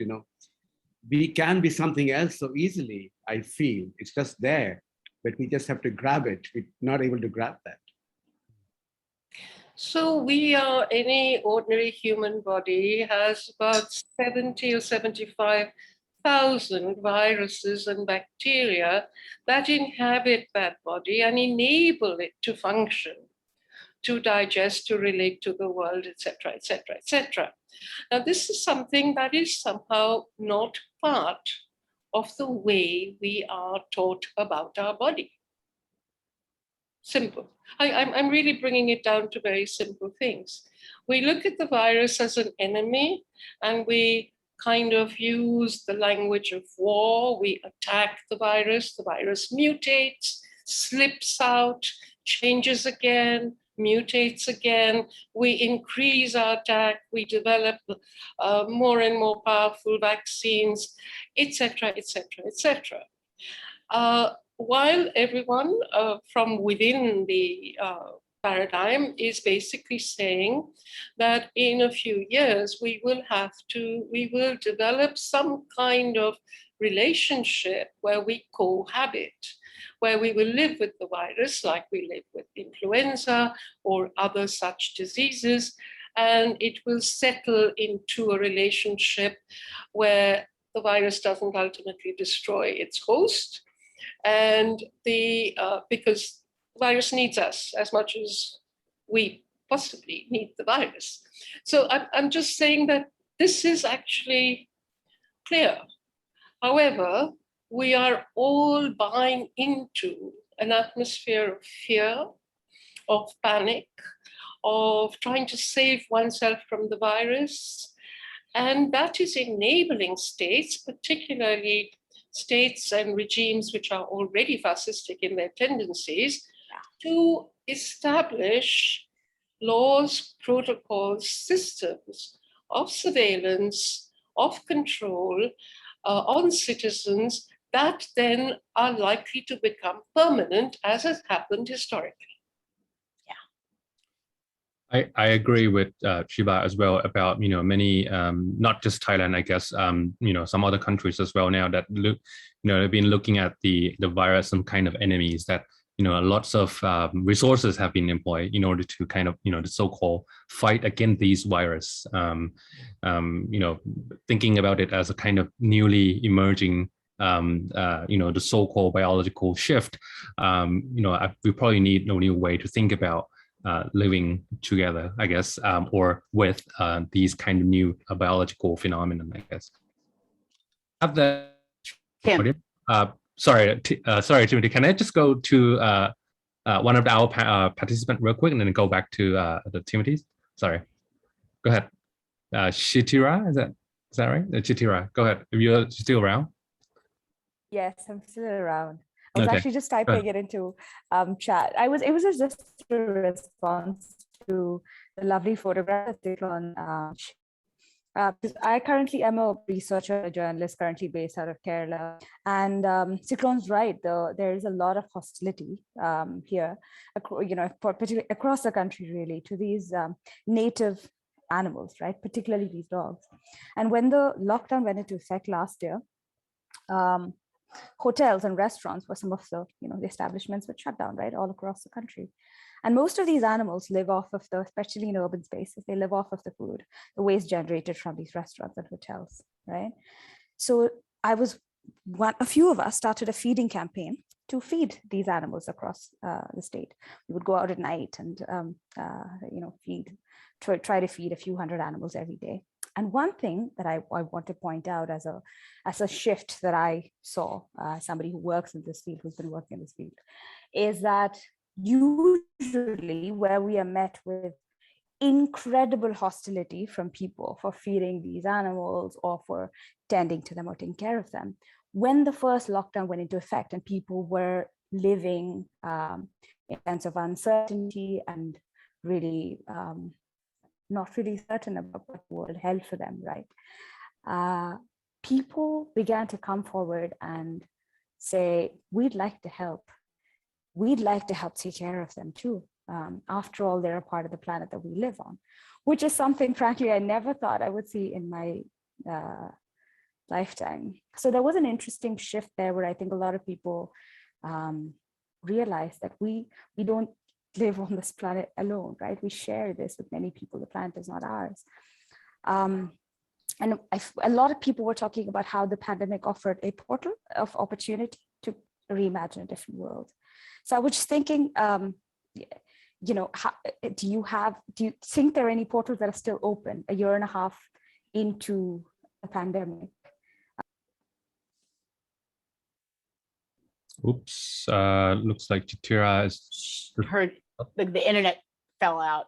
probably. Maybe Tim we- can make their comment Yeah, again. because we were Go ahead, on Tim. pandemic as well. So Timothy, go ahead. Well, first of all, this is the closest it's ever come for me to a thing that I suggested to Björk a few years ago. I said, look, we should start a thing called the IPCC, Intraplanetary Concerned Critters. And we should go to the IPCC meeting and put like animal hats on and just talk crazy stuff to sort of blow people's mind, you know, and very much along the lines of Cyclone, I feel like a religion's not maybe the right word, but some kind of spiritual level response to this is incredibly important, you know. And some people on this earth right now can't be persuaded. They're called fascists, and this word was mentioned, and I think the real actual virus is the fascism, right? That all around the world, how to inoculate everyone against that. And absolutely this idea that the coronavirus is like, it's on a, you can feel it on a number of different scales, right? Like on my individual scale, it's quite scary because I've got asthma. I would probably die if I got it really bad, you know, but like on a maybe on a planet scale, it's sort of weirdly, AWA has heard you, you know, as was said a little bit, but actually it's a way, like for example, I mean, we're not directly on Zoom because of it, but there is a certain way in which tape measure distance, you know, is actually not really distance. And that's something that we've learning, right? Like this is intimacy, yeah, because we've all decided that we don't want to cause each other or the planet too much harm by doing this on Zoom, right? And then so and wearing a mask is like, I have mercy on you, you know. It's about intimacy. It's not actually distance. And the genuine lockdown is the systems in play that are trying to get us back to the whatever kind of work kind of plantation factory thing that they think they should be making us go back to. Listen, Cyclone. No worries, I use both. Thank you, Tim, for this interplanetary creature forum idea. Let's do it. Let's do it. Let's do it soon. We need those interventions at organizations like the United Nations. You know, like we need to have a different type of consciousness coming into these spaces that are making these policy decisions. And I think this is very clear in Maya's talk when she talks about a polity beyond the human, right? That they're, and interestingly enough, this is not something that is only from today, right? So while I was doing my little preparation for this lecture today, or for this, you know, roundtable today, I found out that historically there has actually been a dog who was crowned as king. Okay, for 3 years there was a dog who was crowned as king. I don't remember where because I read too much stuff and it's not clear in my head, but they have actually records of the dog's paw confirming certain laws, which is how they can prove that the dog was king. And so, and it's not only one place, it's happened in other places. So I say this because, you know, we tend to think that things are impossible, and actually we're always repeating things that have always been in the mix, right? And, you know, I do want to respond to this question of the virus, of the pandemic as well. And also to this idea that we can solve this, okay? I find that very anthropocentric, the idea that we are going to solve the Anthropocene. It's too late, I'm sorry. I'm one of the people who just is here to let you know that we're going extinct. I don't believe that we're gonna make it to Mars. I hope I'm really wrong, but I feel that if there's one thing that I could share with you that I learned from Go As Dogs, it's that the future is not certain, but the present is here. There was this one night that we lived with these dogs for about 6 months, and they adopted us. You know, they noticed that we were very interested. They saw that we were buying them food. I want to also applaud the speaker who was here before. I feel like you took the relay, and therefore my soul rests a little bit knowing that there are more and more people who are contaminated with this desire to help not only, you know, humans, but also other creatures to survive the moment that we're surviving. And I do think humans have a role to play in that. You know, I do think that there's a reason why we have hands and why we can do things. You know, I think we're here to care for the world.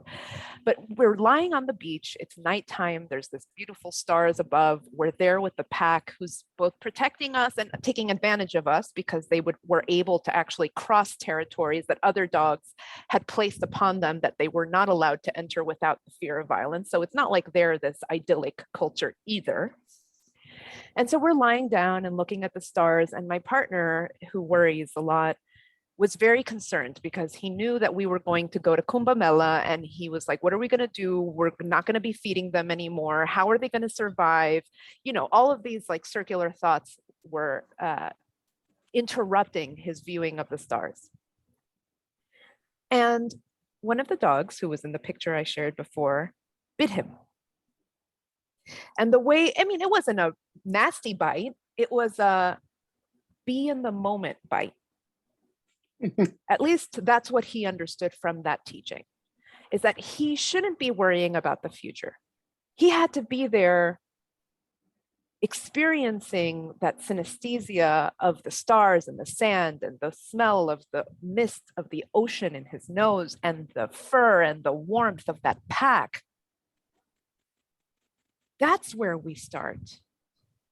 So when I bring up this photo, it's not to be romantic, it's to remind us that, you know, we have to remind ourselves that we are bodies in this present.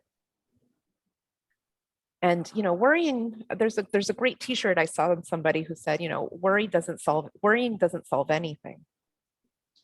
So that's point one. Point two is, you know, there's lots of viruses out there that may kill us. And, you know, again, I want to go back to this idea of the extinction. So there's a really beautiful scholar, Jana Brown, and she talks about the inhuman a lot. And she talks about, she has a really great essay about inhuman cells.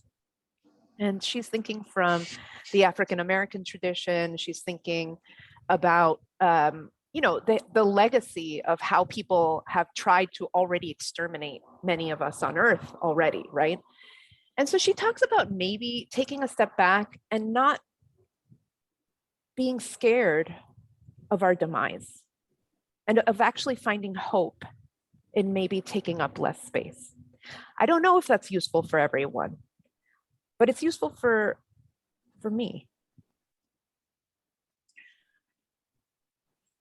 Maya, go ahead. I was just, Ravi, I know you have to leave pretty soon here. Do you sure you don't have anything you want to add before you have to go? Well, it's just so nice to listen. I'm really sorry I have to go. I just constantly think about the role of the artist and all the time. And that's a big question for me. And, you know, and also what kind of art makes the artist respond to things like what is then the art about? What kind of collaborations? What world does the artist inhabit? Who does the artist speak to? And does the interdisciplinarity also apply to the artist? Because we as artists live in such verified bubbled worlds that I think it's not very useful anymore. And I think our practices have not only to speak to the world, but to actually collaborate with the world. And then aesthetics is an effective as an affective language, which can capture many things which are difficult to see in an IPCC report, maybe. You know, the nature of science is questionable, but the nature of, you know, how we think about ourselves, I think. So that's just a thought I want to leave with, saying that it's the role of aesthetics in artists is a very, it's something which I think we need to deeply rethink at the moment. There were, in fact, several questions from the audience, really great questions that are some are very long about like apocalyptic landscapes and the balance between sort of, you know, ethical, political questions and the aesthetic. And then questions also about like, what can art do in a country that is, you know, that has authoritarian dictatorial culture. And many of the countries that we are from or live in are in fact like that.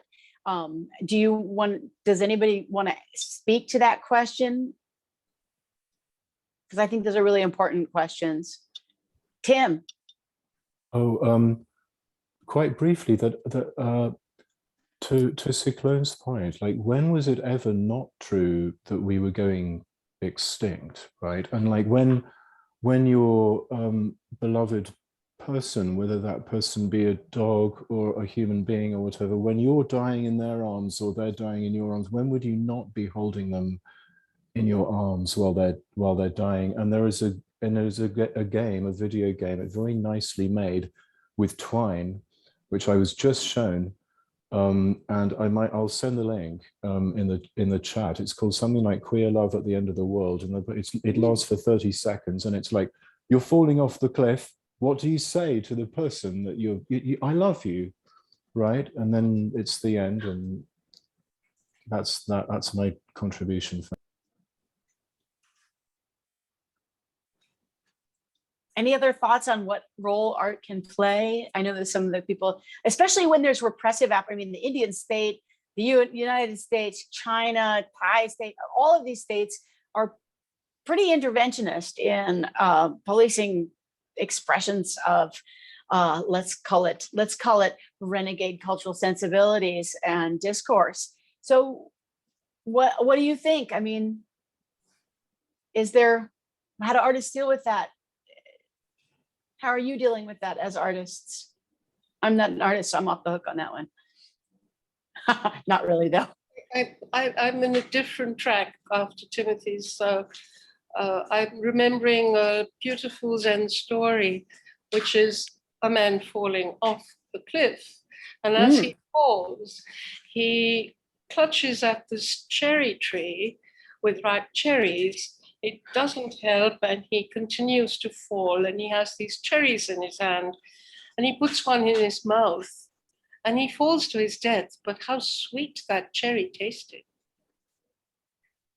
I have a cliff story too. So I was just in 2019, right before the pandemic broke, I was privileged to be part of this called Visioning Dunhuang program, organized by the wonderful director, Peter Sellers, who teaches at UCLA art as moral action and also is a renowned theater and opera director, auteur director, who does amazing, incredible things, has a long-term engagement with Buddhism, and has been bringing people, artists and scholars and historians and thinkers, and even all kinds of different people to these tours that go to Dunhuang, to the Mogao Ku, the caves in Dunhuang that have hundreds and hundreds of years of Buddhist paintings from different times that are at the nexus of the Silk Roads, that you have like culture from from Central Asia, culture from West Asia, culture from East Asia, culture from South Asia, converging in these sites that was at a major way station along the Silk Road. And in these caves are these incredible cave paintings that tell stories connected to various Buddhist sutras. And Peter is very interested in how do you excavate these sutras for some kind of useful, meaningful way of navigating our current condition. Out of this, he made an artwork with a singer, a dancer or body artist, and a Chinese calligrapher, Ganavia, and Michael Schumacher and Wang Dongling. And I was part of this project. But in the cave, there was a cave story that blew my mind, and I can't stop thinking about it. So I don't remember the name of the story, but there in the picture, in the mural, there's a sattva wandering along and sees a tiger that is starving to death. Just picket fence bones, and the tiger is a female tiger that has a bunch of babies. And so the sattva's like, hey, I want to be a good human being here. I want to be good to all life and value your life. If you have no food, eat me. Take my body and eat, because your life is just as important as mine is. Well, the tiger won't eat the sattva. So finally, the solution was to go up on the cliff and throw himself off the cliff so that his dead, bleeding body would then feed those tiger cubs. When I kept staring at this painting and kept thinking about how humans in the Trophic Cascade, the food chain, how out of sync we are as ecological beings. We're omnivores, right? We can be carnivores, we can be herbivores, we need all kinds of things, but we behave as apex predators. We behave as obligate carnivores in some way, in a way that we try to knock out all the other predators below us and control the entire web of life. And that out of sync being made me think that maybe there's a lesson in this story, that part of this rethinking and rebecoming a different kind of human is metaphorically to think about what it would mean to sacrifice ourselves to feed the predators that we have driven to almost to extinction. And what would that mean in practice? Obviously, I don't mean go into the zoo and lie down and let a tiger eat you, but what would that mean in practice in terms of how we take our everyday lives and decide what we really need, what we really want, and what the real costs of our choices are for other life forms on this planet, and make choices about what we're willing to be responsible for. Hannah Arendt, when she wrote about the banality of evil, when she was talking about Eichmann in Jerusalem and Nazi trials, she said one of the problems wasn't that individuals are evil or want bad things to happen, but that we don't think what we're doing, that we really don't think what we're doing. There's a disconnect between our actions and the consequences they produce, such a great disconnect that then we somehow don't have to take responsibility for the things that as individuals we don't produce alone, but as collectivities, we are the system, guys. We make the system, we embody it, we enact it. Even those of us who are resisting it are not doing enough to make the system different. So Tim, you have something to say. I can see it in your eyes. Oh gosh, I'm very good at looking like I have something to say. Oh! I personally feel like art is from the future. It's actually literally the future. It's the possibility that things can be different at all. And one of the things that's shutting down right now is the feeling of the possibility that things can be different at all. And the way we talk to each other about all of these things is so often in the mode of, let's just traumatize ourselves with data points that seem to come from outside of social space, you know. And so we kind of perpetuating what's already happening in another key.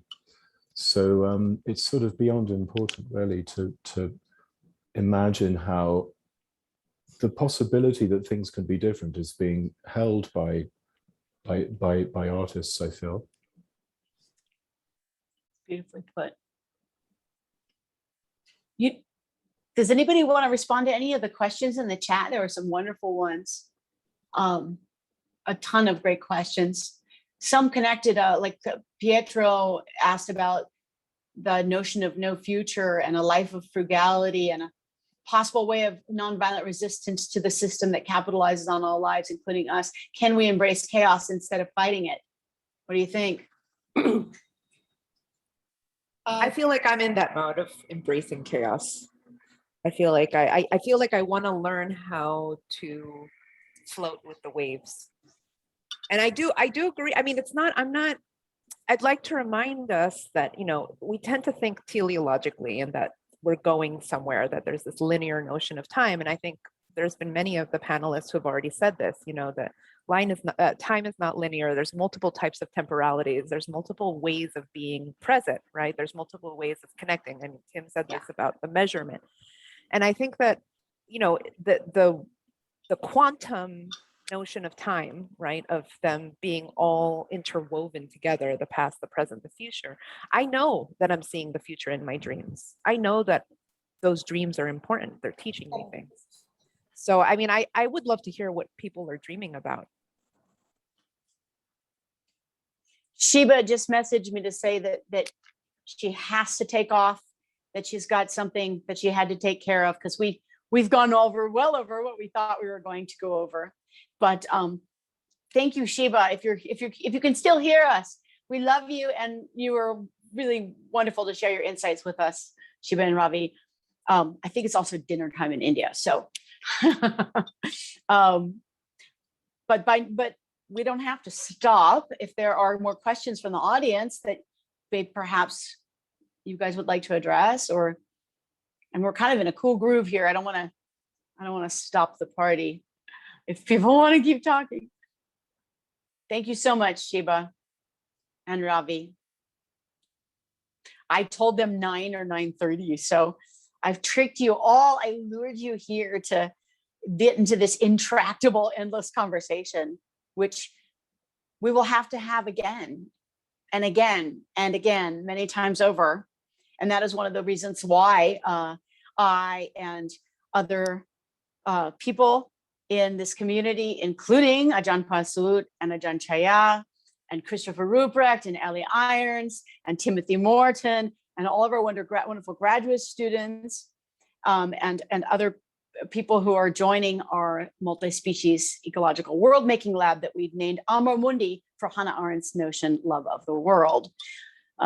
Whatever solutions that need to be found. And I think that Cyclone is right, that we need to get over the idea that like that old idea of agency, of like man, anthropos, the master, we made the mess, now we're going to fix it. No, actually some of the best things we can do is get out of the way. We've created catastrophic damage. We need to step back. It's true, nature cannot rebound and just be what it was before, right? We've left irreducibly unchangeable traces already on the world. It's too late to undo them, but we can now start to step back. And Timothy's idea of the hypo subject is one way to do that. There's a new book on this out, and thinking about ourselves, in relation to these other communities that we do care about, and extending that same kind of care to the unknown communities that we also need to have in the world, for the world to exist. That's another way. And for me, I think the starting point for all of this, there's fear, and there's a lot of fear right now, and there's a lot of anger and hatred and violence. But you know what? If we can't start from love, then we're screwed. So that's the foundation, and that love needs to be extended. Amor Mundi, we need to extend love to beings in the world that don't directly benefit us, but have a right to exist, and whose existence enriches and makes the world the world. We need to think of them as world makers, co-world makers, right? Of a world that we all belong to, and that it doesn't belong to us. It's not our property. Get over that notion. So I want to leave you with love, and Cyclone and Tim and Pasut, if you have any thoughts you'd like to leave people with. Anyone from the chat want to add anything? So I just highlighted my t-shirt, which by the way is my partner's and came from Goa, which is why I wore it today. And it's this beautiful octopus. And I know that we're all here, we're thinking tentacularly, right? We're trying to extend beyond ourselves and reach into other domains. And one of the things that I've read that's given me kind of peace when I think about, human extinction, and not only human extinction, but of course, all the creatures that are going extinct before we go extinct, is that supposedly because of the acidification of the ocean, one of the creatures that is set to be kind of the new hegemon of the ocean is jellyfish, well, invertebrates generally, but also the octopus. And so I really like this idea of the octopus taking over. It's got a very Octavian Butler, Uwanaki feel to it. Yeah. And so, the octopus doesn't feel bad about consuming others, right? Nobody's asking the octopus to be a vegan. And I think there's something to be said for, handing over this apex predator status to someone else. So that's what I'd like to leave everyone with. Tim. The global warming feeling is the sort of, have we started yet feeling like you get at the beginning of a drama, right? And drama is a kind of sacred art in a way, which hopefully the audience figures out that they're the lead character. Yeah. And this feeling of, have we started yet, is, I think it's a very special feeling. It's a symptom of the fact that we have started yet. We're in this. And since this is the very first, as it were, meeting of this AMOR MUNDI, to make these, begin to think about these things and talk these things through, I would just like to mark this moment of, this is the beginning. Thanks, guys. Thank you. Thank you all. What an amazing and stalwart audience.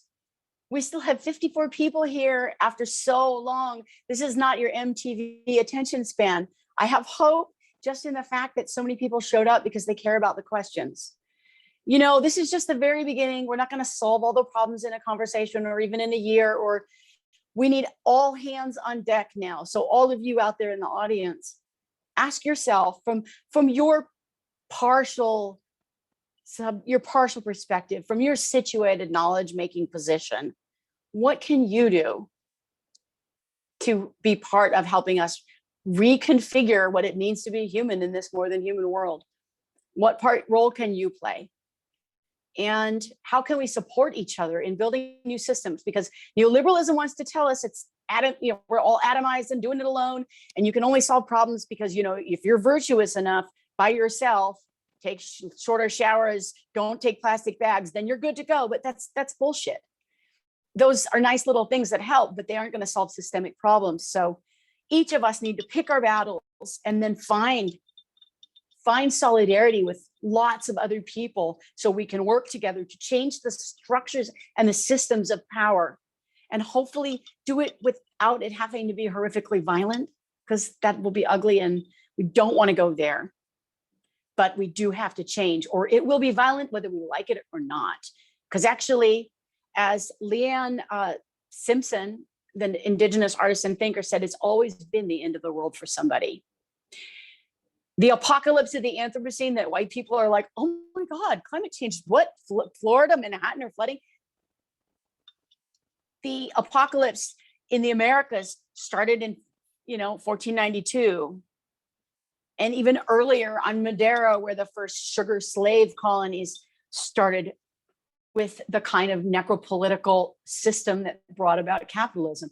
We need to see that white supremacy and anthroposupremacy that are intertwined, that ecocide and genocide and femicide and class hatred and hatred of all others, all of these dualisms that are hierarchical, invidious, that make one side inferior so that another can have power, that these ways of being and thinking have to be eradicated in everything we do, in all the forms of our life and our systems, or we will not. We'll just replicate an isomorphic, different system with a different name, but make the same stupid mistakes. So let's just say here's to the conversation continuing. We're going to be having a regular series of talks with all kinds of amazing people. And, I welcome you all to reach out for reading materials. We have reading groups. Reach out, ask us for what you want. Our website will be soon available and live. In the meantime, you can reach us through this email that you got into the chat with. And just tremendous thanks to everybody who helped make this possible, especially thanks to the AMOR MUNDI team, who actually did all this work behind the scenes, and we wouldn't be here without them. We love you guys. You guys are great. Let's keep this going. Thank you. And thank you so much for moderating, Fazlud. Really appreciate it.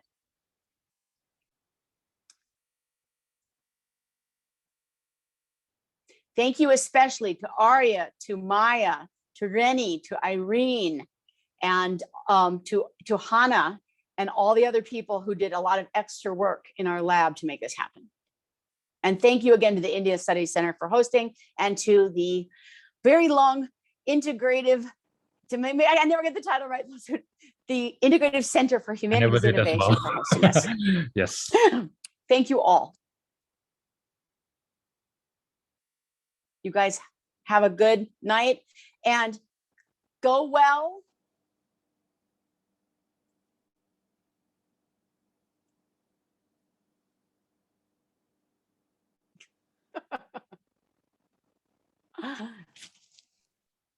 May the force be with you.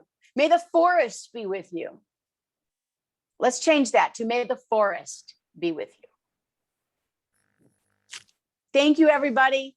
Sorry we couldn't answer everyone's questions, but we'll keep talking about them.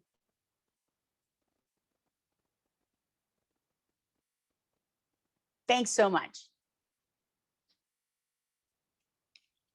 Thank you. Okay, thank you. I'm checking out now. Yep, I think we're good. All right, bye, everybody. I will just close this meeting then.